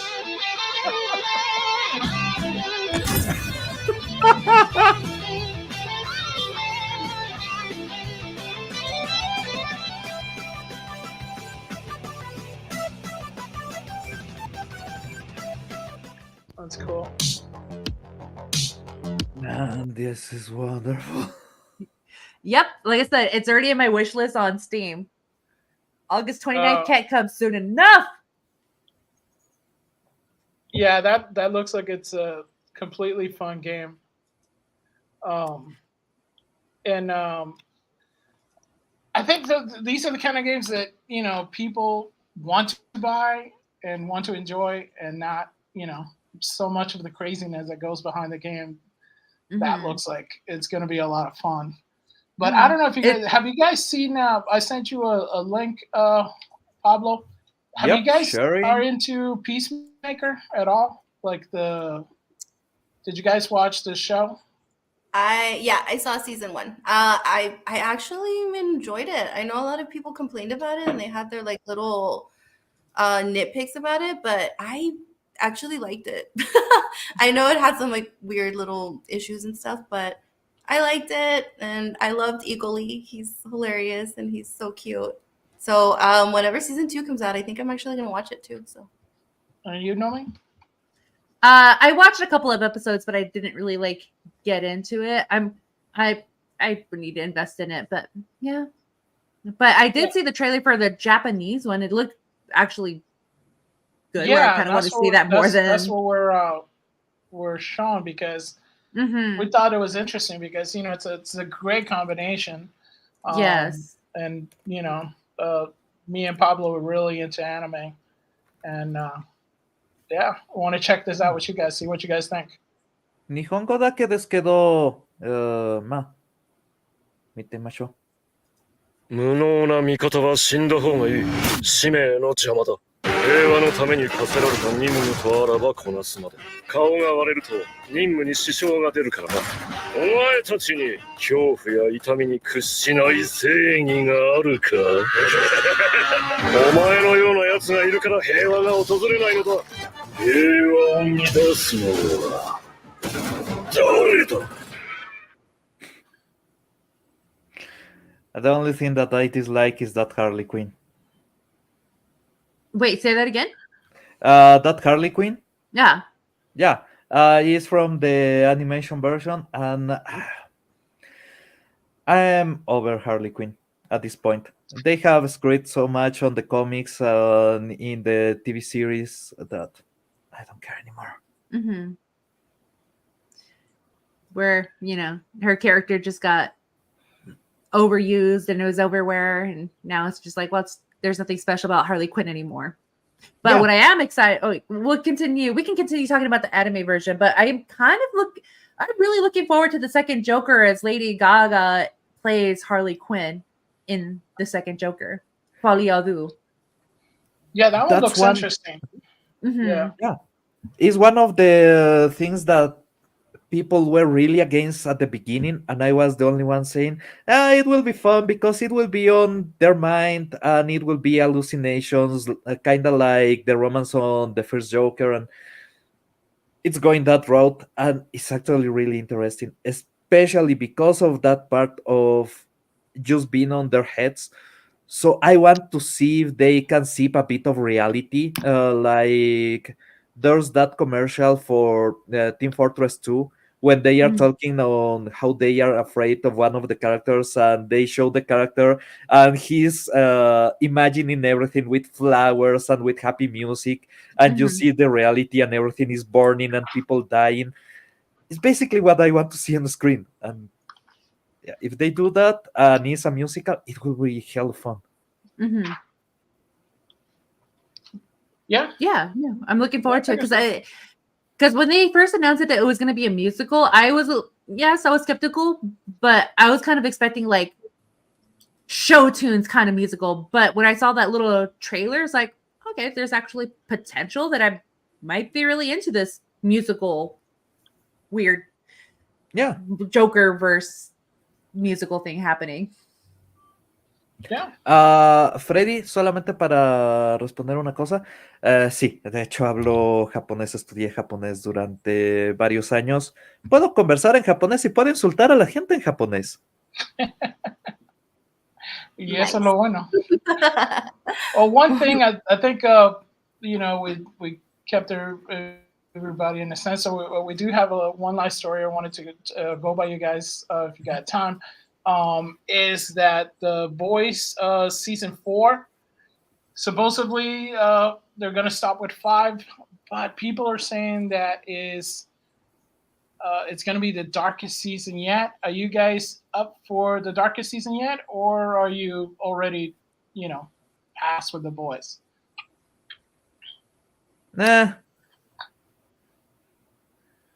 Mi reacción a la serie siempre fue, Yeah. Estoy harto de todo el trope de superhéroes malos. Lastimosamente, en cómics era divertido. Watchmen fue excelente, pero Watchmen empezó el descenso de la industria de los cómics y el descenso de las historias de superhéroes, porque ahora todo el mundo quiere tener un superhéroe que es oscuro y es malo y ha pasado por tantas cosas. ¿Y a quién le importa? Superman pasó por el infierno, su planeta fue destruido, pasó 5 años volando en el espacio aprendiendo física avanzada mientras era un bebé. Llegó a la Tierra, todo mundo lo rechazó, excepto una pareja de gente común y corriente en Kansas que lo convirtió en una persona decente que planea usar el poder de un dios para defender a gente normal. Peter Parker pasó por el infierno y medio. La mayoría de gente que él ha amado ha muerto o ha estado en peligro de morir. Sigue defendiendo a todos con una sonrisa en la cara. Y una broma con respecto al villano. Son personajes que han pasado por lo peor, se han recuperado y han salido adelante siendo héroes. Esto de los héroes son malos, ya no me convence, ya me aburrió hace mucho. Lily, are you checking out The Boys or vas a pasar? Well, actually, little confession time. I haven't seen the show. No, it's fine. It's not for You everybody. would figure this would be like something that I would be excited for, but I just keep hearing too many people give me opposite opinions on this TV show that for some reason I'm just very indifferent to it, because there's a lot of people that are like, oh, this show is the coolest thing ever, you need to watch it ASAP. And then there's other people that are like, no, this show is so terrible, don't even bother watching it. And I'm like, I don't know. So maybe I'll eventually get to watching it, but like with Pablo, what he just said, yeah, I'm sick of it. I want good heroes. Like, just be a good guy now. I think so yeah, I mean, obviously I'm not going to be watching it, but yeah, I think a lot of people were already kind of turned off by the second season, but a lot of people were still, some people are still on the fence. I know that the writer had come out and like, if you don't want to see it, yeah, it's not for you. And it's like, oh, okay, so who knows how much of this this season is gonna actually get done into the season 5 if it does make it. So I don't know. I might actually just wait until they complete the entire series and then see how it ends, and then what people are saying about it, and then go back if it's worth watching it. Because to be honest, if I was like a new Game of Thrones fan or something, I would want somebody to kind of tell me, yeah, the first couple of seasons are really good, but don't expect much from the last ones. I wouldn't want somebody to tell me that it's great all the way through, because that's a lie. So I would want to see what someone tells me about the entire series and be like, you know what? Season 2 wasn't that great, but everything else, it ended well. I liked the ending. Then I'll give it a chance. But as of now, no. Yeah, and I think Nomi is had to step out. So far, it's gonna be a no for Pablo. It's maybe for Lily, and I guess Polly, are you watching it? Well, you brought this up, so what are your thoughts? No, I think Are you a that the fan show. of the show? Have you seen it? I mean, Yes. I've never seen the show, so I have no opinion. I You- wanted yeah, to you talk can. about something else, but in regards to the boys, but I want to know what you think of this. Yeah, to me, I think the show went a little bit too dark on season 2, and that's saying much because it kind of deviated from the original comic. It gender swapped a few characters, and that kind of really changed the dynamics of the characters. Some that don't make any sense. They race swap some characters that don't make any sense in the comics.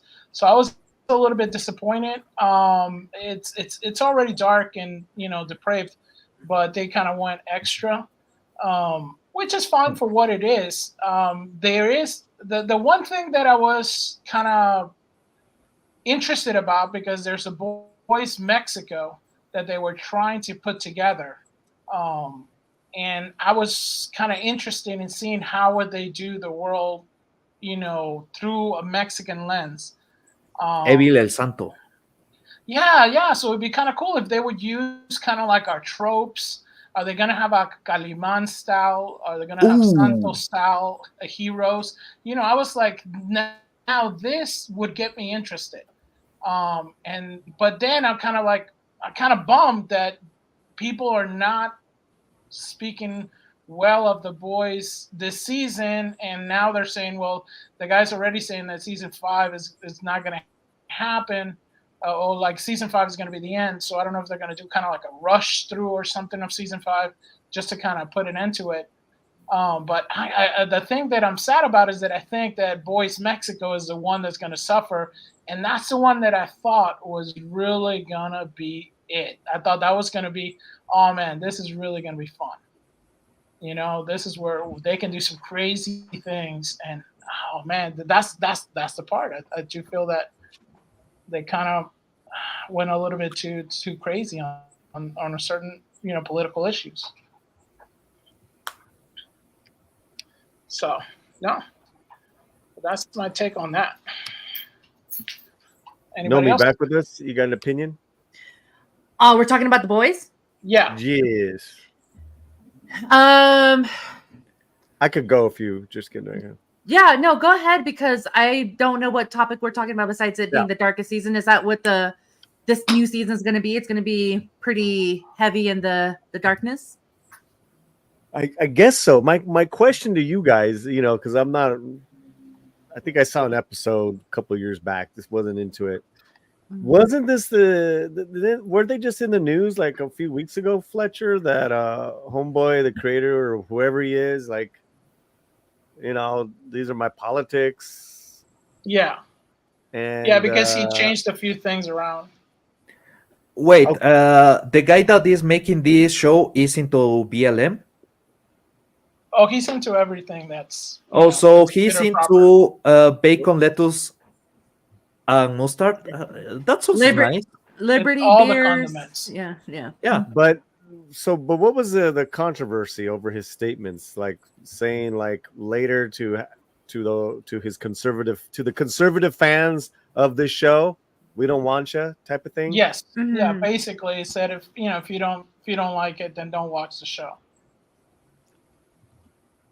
Okay, then. Yeah, There you go. That's the thing. Yeah, there you go. That's Yeah.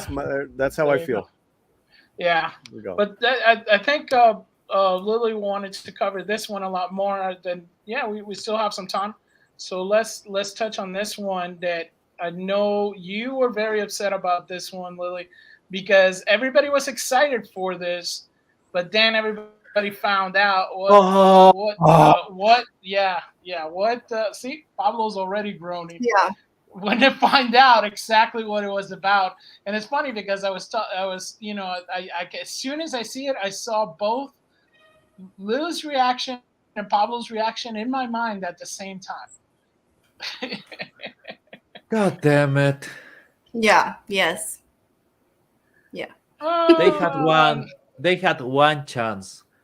They are They got one fighting job. against Amazon. They can destroy Amazon with one good production for the Lord of the Rings. They have the rights for most of the actually for the 3 books, for part of the Hobbit, and they actually have some characters from the Silmarillion that they can tap. Yeah. They had the whole One job. They had one job. Yeah, there's the book, One job. The Songs of Húrin, that explains how the kingdoms of men were erected on the Middle Earth. That you can actually do a lot of crazy stuff because that goes into so some of the things that will end up being Rohan and being Gondor, because, well, the ones that created Rohan and Gondor just happen to be from Númenor, are the survivors from Númenor. There was houses that were about the horses from before Númenor fell. There's so many good shit. They had one job, and they did it to us again. They created a fake girl boss character, just like they did in The Hobbit. We didn't need Tauriel. I'm still pissed off about that till this day. I hate that character. She messed up a lot of what made The Hobbit great, the story of Philly and Killy with their uncle Thorin. Like, they messed it up, and they're about to do it again to us. Yes. And Amazon, like you said, they're competing with Amazon. This is your chance. And Peter Jackson has the Gollum movie coming up. If they mess this up, no one, and I mean no one, is going to support his Gollum movie, because Lord of the Rings fans are savages. We don't want them messing with our stuff. The Gollum movie will be shit for one single reason.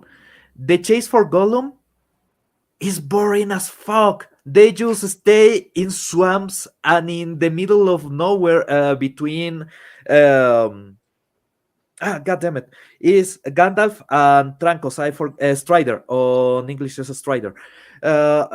Is Gandalf and Strider basically going to the wilds and camping while they are looking for Gollum for a couple of years? That's the story. That's on the books. I think maybe they chose that because it's to see it's something safe that they don't have to probably spend too much budget on. They don't have to think about it too much, just to see how fans receive it. And if it's received well, I think hopefully this is what they're thinking. They'll get into better stories. Mm-hmm. But with this, I'm already like, I don't know, guys. I already have one foot out. Like this, no. Wow. No, like you said, they have one job, and they already seem to not want to do it. I don't understand why they shoot themselves in the foot. They release all of this news on the heels of people being super happy after watching the trilogy in theaters. Yes. Mm-hmm. Why would you do that? You just messed it all up. We were excited. We were like, yes, this is going to be so badass. Like, but this is with right. But this is with some reputable writer and director. Peter Jackson's producing. Yeah. Right, but and it's Philippa that's a writer and a really really great director. Yeah, but you have your fake girl boss. Yeah, with But a do we really know- good premise. Yeah, it's Do a we know story that yet though, or is just because the Yeah. hot Yes, headline? no. It's Yeah, confirmed. That's she's not in the confirmed. books. She's the Yeah. protagonist. yeah, she is not Yeah. canon. She's And the the thing is protagonist, that and she's not if canon. yeah, So- if oh, you she's want to made up. go, if you Yeah, want to go with strong women on canon, you actually can, because you can do the ballad of Beren and Luthien, and God, I would love Luthien to see is a that story. badass. I would Yeah, love to. Luthien literally gets into Morgoth's lair. She is there in front of what I know Sauron is really, really powerful being, but he's not literally everything dark in the universe together. Mhm. She goes in front of darkness itself, and she is like, I don't fear you. Face to face with the devil. And she's like, who cares? And she steals the Silmarils from his crown. Hey, Fletcher, I'm going to share this. Okay. Wait a minute, I can't. Oh my Okay. gosh. But yeah, they had one job. That People magazine article I sent you, you can blow up that photo. That'd be cool to do that. Can you do Okay. that for me, Fletch? Yeah. So, but it is a ginger, but it's made up, and wasn't. I'm confused. What age is the Battle of Rohirrim? Isn't it the same age as Return of the King? This Two is Towers? this is after the fall of the House of Elros. So it will be after the fall of Numenor. Because when Numenor falls, the ones that are still alive get into the continent, and they start the two nations. The nation of Gondor, that is the one where the actual blood of Elros stays alive, and Second the age. house. It will be actually end of Second Age. End of Second Age? Final part of Second Age. Yeah. Oh And my if god. you scroll down, you can blow up that image of all of them. So you're saying, guys, it doesn't matter the pedigree of the writer director, the pedigree of the animation. You guys don't give a shit. You're out because of this made up character. Is that right? Yeah. Yeah. Sorry, they did it to us with Toriel. I'm not gonna go through this again with Lord of the Rings. No. Mhm. Mm-hmm. She messed up the Hobbit for me. Keep Why going. do you There have it is. There it is. You have so many characters that are already canon. Why are you This, making them up? Kino, this will be actually before the fall of Sauron, but Sauron already lost his powers on the fall of Numenor, so he can only transform into a warg, into a bat, and into the shapeless form that is contained by the armor. But he still has all the power, and he still holds the ring. Is before Isildur cuts the finger. So I'm a nerd, sorry, but the timeline is really important because you have a lot to do between the beginning of the Third Age and the end of the Second Age. Is actually like a dozen years. Hey, can you kill that window, Fletch, so we can see that Yeah, photo again? so, like, all right. I'm sorry. I'm tired of it. I'm tired of it. Every single thing. And then I don't understand how like all of these people wake up in the morning seeing how people are tired of your strong independent female and see how other shows are failing in TV and movies. And then they go, you know what would be a great idea? Another strong independent female. Well, okay, I'm not defending this. Okay, I'm not defending this, but we talk about timelines of production. This was announced a few years ago, and it takes a few years to do an animated film. So it's not like they woke up a month ago, 3 months ago. Because you're absolutely right.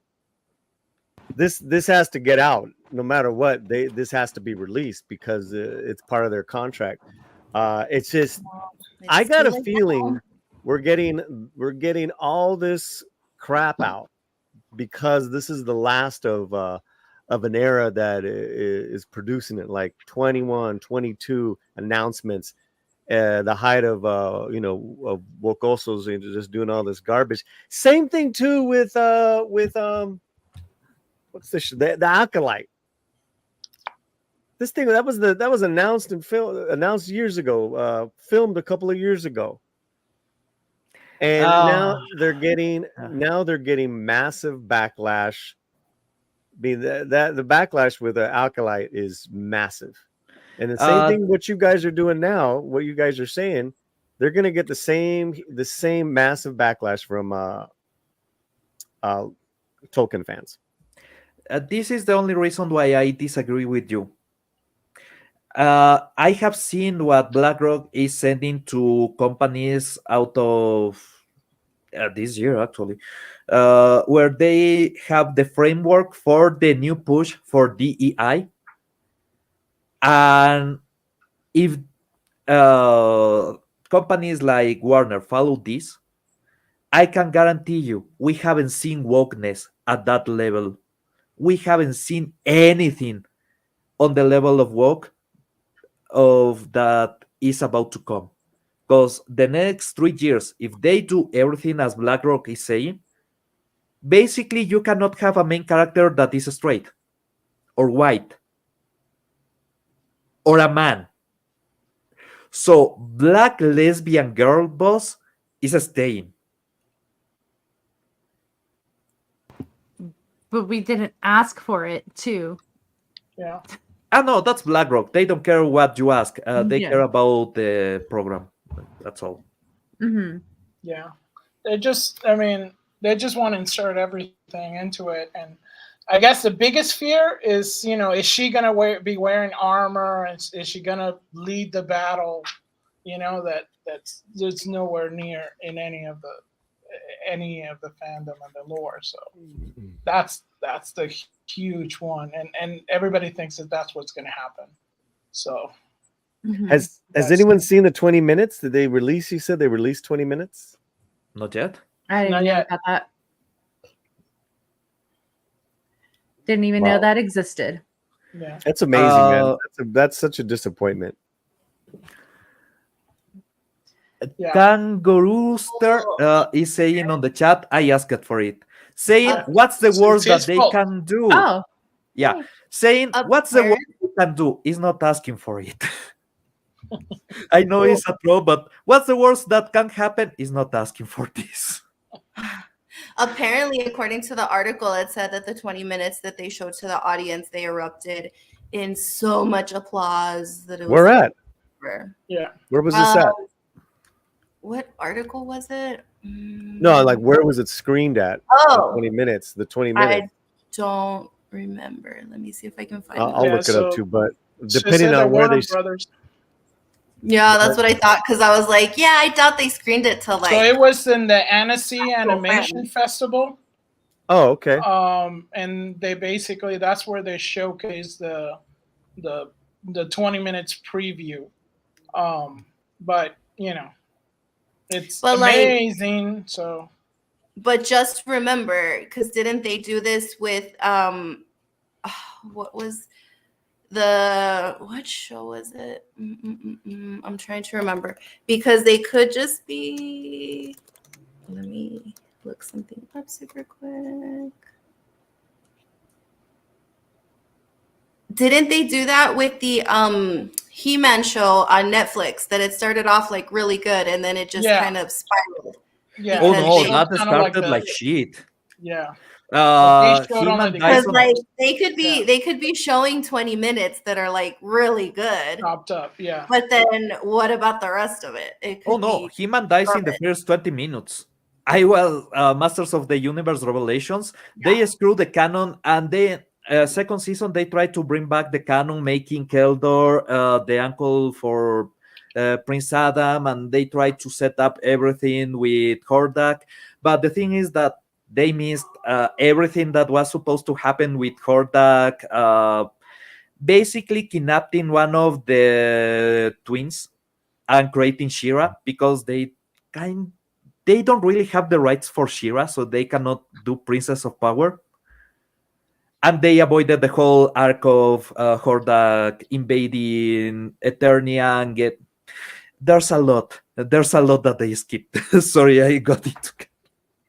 But yeah, they screwed the canon for He-Man a lot, and that canon was set on the comics that were given with the toys before the animated series started. So yeah, they can't screw He-Man in first 20 minutes. They ruin everything. Hopefully they don't do that for the Lord of the Rings. I'm already mad because it sounds like Toriel, and I have a lot of trauma from her. I hate her so much. Sorry, it's because like if people haven't seen this, it's because the story goes that Philly and Killy died protecting their uncle, but in the Hobbit version, Philly dies with Toriel over here, Yes. and Philly dies alone. So you Yes. never get that sense of family, which was really important to them in the books. They messed it up so bad that Well, I can't look at Toriel. She makes The me Hobbit. Ugh. The Hobbit is a family story because it was written by Tolkien when I think they were on the beach or something like that, and he needed a good kid story for his kids. So he writes The Hobbit as just this short tale that was inspiring. And then he mixed it when he did the Lord of the Rings. He mixed the Hobbit. He mixed the adventures of Tom Bombadil and a couple of different books, and added some new characters and created the Lord of the Rings. But yeah, originally it was just this family story that was joyful and with some bits of drama that was about how important family is and how important friends are. Yes. Yeah, that's what messed me up with that movie. And then they messed up Legolas's character too. He became this like weird simp for her, and it was just so out of character for him. Like you watch that and then you watch The Lord of the Rings and you're like, what? What the Yep. happened? Like that was a disaster. That's why this is already it's a trauma. I have trauma from that. It's a dead on arrival type of thing. Yes, it is. Mm-hmm. Because isn't this like the War of Rohirrim narrated by Erwin? Yeah. Like her perspective, like how women should be rising up to this, like how they defended not Helm's Deep, but the battle at Minas Tirith. She was one of the most important figures on her whole country. She doesn't need to rise up. She could generate laws. Mm-hmm. Yes. I don't know, guys. I don't like it. I don't like it either. Especially the fact that they had to do it as an animated version of it. Like Lord of the Rings already has a established fan base, and the fact that they're kind of mixing one genre to make it appealing for, I don't know, weebs to come watch this. Like I that's where I think it's just a little baity for me. Yeah. Do you remember on the Lord of the Rings books when Aragorn is debating if they should let a woman that is actually skilled on war behind because maybe they need her for the fight? Mm-hmm. And the answer is really simple. If I fall, Rohan needs a ruler. Yeah. She was supposed to be the queen if anything happened. It wasn't because she's a woman. It's because there needs to be someone who's there to rule them afterwards. Like, it's not because, no, women shouldn't be here, blah, blah, blah, blah, blah. But that's why Theoden talks to her and tells her, like, if something is to happen, you are to rule in my stead. Like, yeah, she was the future of the house. Yep. So, it was interesting because when this was announced, and Jackson's film with Andy Serkis, the Gollum movie, last month, it was announced. My trash fire. That Tom balked on being excited about, you know, Jackson's gonna stick it to Amazon, show them what Lord of the Rings is really all about, right? And Tom was like, "Oh, hold on." And I think he's right, man. Yeah. You know, as talented as these people are, you know, they're all in the same bubble, guys. And Yeah. I think they got infected with it as well. From what I'm reading, and I share with you guys a little tidbit. Yeah, it's like that was disappointing to read. Right, I'm gonna find out one line of a character with no name. I'm gonna write about her. Because we felt that she needed a voice, you guys. Oh my god. Yeah. They have been saying that they do that on Star Wars for years, but I is still missing a whole show about the Wolfman mask guy on the cantina. Yeah. But like the sad thing is that Viggo Mortensen and Ian McKellen pretty much said they'd be down to come back. But I don't even think they would waste their time with a script that sucks, especially Ian McKellen. Like he's already up there in age. Yeah. my only I'm gonna see it because it is Peter Jackson. It is Philip. I'll give them more leverage than Rings of Power. Absolutely. Mhm. Well, I guess we'll probably see a trailer first before December, right? Oh boy. Maybe. Maybe. Are you ready? We'll see. But so you got to see this. You got to see the Lord of the Rings in the theaters this past weekend, right? That must have been awesome. How was the copy? How was the quality? Oh my gosh. You know what? I mean, those movies are like, for me, it's a masterpiece. Like, I'm a Star Wars fan. I love Star Wars, but Lord of the Rings, for me, are the best movies ever made. And the last time that I saw them in theaters, I haven't been able to watch them other times that they've released them. So the last time that I watched them was the very last time they were in theaters, like 2001. So for me, that was a big deal. Like, I was emotional and crying through the entire thing, even though I knew what was going to happen. I've seen them a million times. It's just they're amazing. Oh my gosh. And seeing the extended editions too, not just like the original cuts, but the extended edition. After Return of the King, 4 hours, 15 minutes. I was still like, guys, no, put more in there. There's still more. Nice. Wait, were them the extended versions or? Yeah, the extended versions. Oh, on The cinema. extended versions, I want that. Yeah. Yes. Oh my gosh. So that was just amazing. They should just release them every December forever. Just do it. I wish they would have released them like one like, you know, go for the whole week at least, or more than one day. Yeah, because that kind of gets a little bit rough after your like second day, because you're like, oh man, now watching the movies, because the movies are amazing, but just that you know that like, oh, it's 3 separate days, 3 separate times that I have to be there. 3 hours. So I have to like clear my schedule, make sure that I can actually make it. But I mean, it's worth it. It's worth it. I would do it again. And a lot of people felt the same way you did. It looks like it made what altogether over $7 million at the box office or something like that.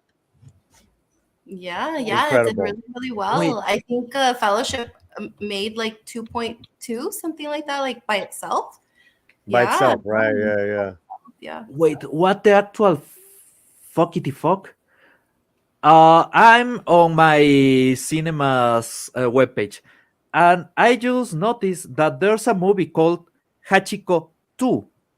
If you don't know, Hachiko is the story of a dog that waited for his master on the Shibuya station after the master died every single day for the rest of his life. And that's the story. The master died, the dog keeps going to the station, and now there's a statue because the dog never left because he wanted to see his master again, right? Right. They are doing a second part. The owner is already dead. The dog is dead. Hashi's gone now. Hashido's gone. Oh, what the heck? I don't know. That's weird. I didn't see that. But they're showing the movies again this weekend. So if anybody missed it, it's select theaters. I don't know about everybody else's theaters, but our theaters are showing it again this weekend. It's Oh, not in cool. Ecuador. Yeah, they're not showing I them on was my looking for side. that. Yeah. But so we don't go on a sour note. I wanted to share this little joke that somebody put up on Twitter, and I thought it was kind of funny. It's a guy. The girlfriend just broke up with him and is asking Alexa for sympathy. Alexa, mi novia me persona. Lo siento mucho. ¿Quieres que te cuente un chiste para alegrarte? Sí, por favor. Dale. A ver, respóndeme esto. Toc, toc. 7. Bueno, tu novia no es. Puta.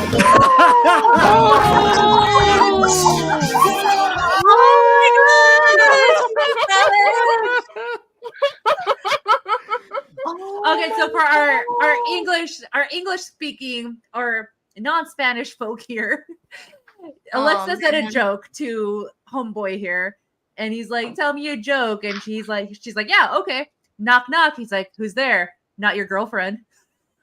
Oh man, that's crazy. Alexa doesn't play. She does not hold back. You reminded me of what I sent you last night. If Pablo hasn't heard it, he's gonna like this one. One of my friends told me last night, my friend Luis, he knows who he is. He told me last night that people, Spanish speakers, if you're English speakers, I'll explain it, but that they're calling the Acolyte the Ascolite. Oh yeah, that was the best. And what is asco?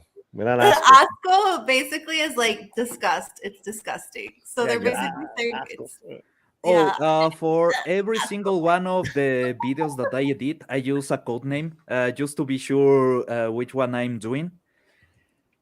The code names for the Acolyte have been kinda interesting. Let me just open the project folder to read a couple of them. Okay, just give me a second. The Blackolite. Oh my gosh. The Forced Transitions. The Nopcolite, the Sadcolite. And one was just why I wanna die. Oh my gosh. Oh my god. All right. I have a song for the ending, so when we are ready to just go out and pay. Love it. Love it.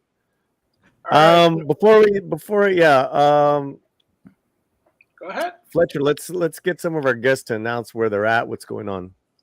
Okay. Are you sure? Let's do that. So where are you going to be coming up next, Lily? So we're gonna be doing our stream tomorrow. Dames and Dorks. That's every Thursday now. So make sure that you guys are tuning in. It is 5 Pacific time, 8 Eastern time. And we're gonna have a really cool guest tomorrow. We're not gonna spoil the surprise. So you guys are gonna have to tune in. So and then just I'm starting fires all over Twitter apparently. So just follow my Twitter.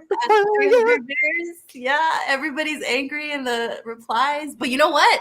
I said that I was actually very happy. I'm looking at my replies for the Acolyte and all that stuff. I'm happy that I'm seeing people actually debate the lore and the story of Star Wars versus why it's just woke and why everyone hates it being woke. No, they're actually debating the lore and they're getting back to talking about what nerds usually debate it. So that makes me extremely happy. That's a great point because you're seeing people like, you know, Star Wars, from Star Wars Meg to Star Wars Theory, do exactly that. And they're getting their audience, like half their audience is turning on them because they're like, hey, I'm just bringing up lore. I'm just bringing it up like this shit's incorrect. It's got nothing to do with being a woman. you know, in Star Wars, Megs has gone on record like I'm a gay woman. You know what I'm saying? Like, so it's very interesting. You're absolutely right, Lily. Yes, She's so always young. I'm glad that they're discussing lore and the story. Yes. All That right. makes Whoa, whoa, she's a lesbian. Talking about she's But a yeah, lesbian. For anything else, just tune into my Twitter and I'll update you guys on that. But for sure, yeah, Dames and Dorks tomorrow. Awesome. And Lily, what you got coming up? Nomi. Nomi. Lily is Lily went. Or I was gonna say a joke, but I lost track of time and stuff. But me, yes, Dames and Dorks tomorrow. Lily did give the information, so tune in for our special guest tomorrow. It's gonna be a fun one. And then also you can catch me on Moon Skull on Mondays as I play in Call of Cthulhu, and you can catch me here with Midnight's Edge Espanol on the shorts. All right. Nice. And then also gaming. I do have a gaming channel. I game on Kick and then on X too. So if you want to see me be obnoxiously screaming everywhere, that's where I'm at. Nice. Oh yeah, how dare I forget the shorts on Midnight's Edge Espanol? Duh. That too, guys. I just roasted the Acolyte the other day. Make sure that you watch I've that been waiting for some shorts, man, from both you ladies. We're career women. The Acolyte is gonna, yes, Polly. Well, I can speak to myself. I'm like, I can speak to myself. I just earned a whole degree, guys. So I've been a little bit busy. But All right, that'll buy you some time. I'm trying. But no, you will get plenty. You will get plenty of content from the Acolyte. I'm very angry, and Lord of the Rings. Beautiful. And Love Pablo, what you got coming up? Editing videos for Midnight's Edge, also the show Midnight's Edge Español. And Fridays we do a show with Dick Weiser where we talk about old school comics. And this week will be extra important because obviously we have a member of the show missing, and well, I just wish he recovers soon so we can talk Fantastic Four on the panel. That's all I can say. And well, I will avoid anything that Disney is trying to push me towards too. So maybe I will just hold up a Bible instead of a bottle. But god damn, the Acolyte is making it so hard. I don't want to watch that anymore, but I have to. It's my work. Wow. And Polly, what you got going on? Okay, tonight we're doing a watch party. It's public. We're watching. I actually changed the movie. It's El Santo versus the Monsters. 1970, straight out of Mexico. Going to be some fun. It's a membership panel. You got to be a member to come on to the panel, but anyone can watch it with us. That's tonight, 6 p.m. Pacific. Awesome. Thank you, Fletcher, for doing such a great job. Thank you, brother. Thank you. And you said you had an outro for us, Pablo. So yep. Or at least some songs. So wait, bye-bye. hold on. What? Hold on. Is this like really? Is this clever fun bad, or is this? It's clever fun. It's artificial intelligence being clever fun. Okay. Well, according to you, Pablo or Fletcher, have you seen this yet? Have you screened it? I haven't seen this. Hear this out. Trust me, it won't get us canceled, but I don't know. I was looking for a good outro. This is a good outro. All right. Let's play it. I got my balls to my butthole. Yeah. Oh my God, what did I do? I can't take a dump, cause now my balls are blocking up my butthole. Fool me once, shame on you. Fool me twice, shame on you. Good God, I pulled too hard, now my scrotum's stretched out like a fucking yard. Oh God, I got my balls to my butthole. Pablo! What? Say bye, everybody. Bye, everyone. Have a good day. Catch you Have a good one. Bye. That's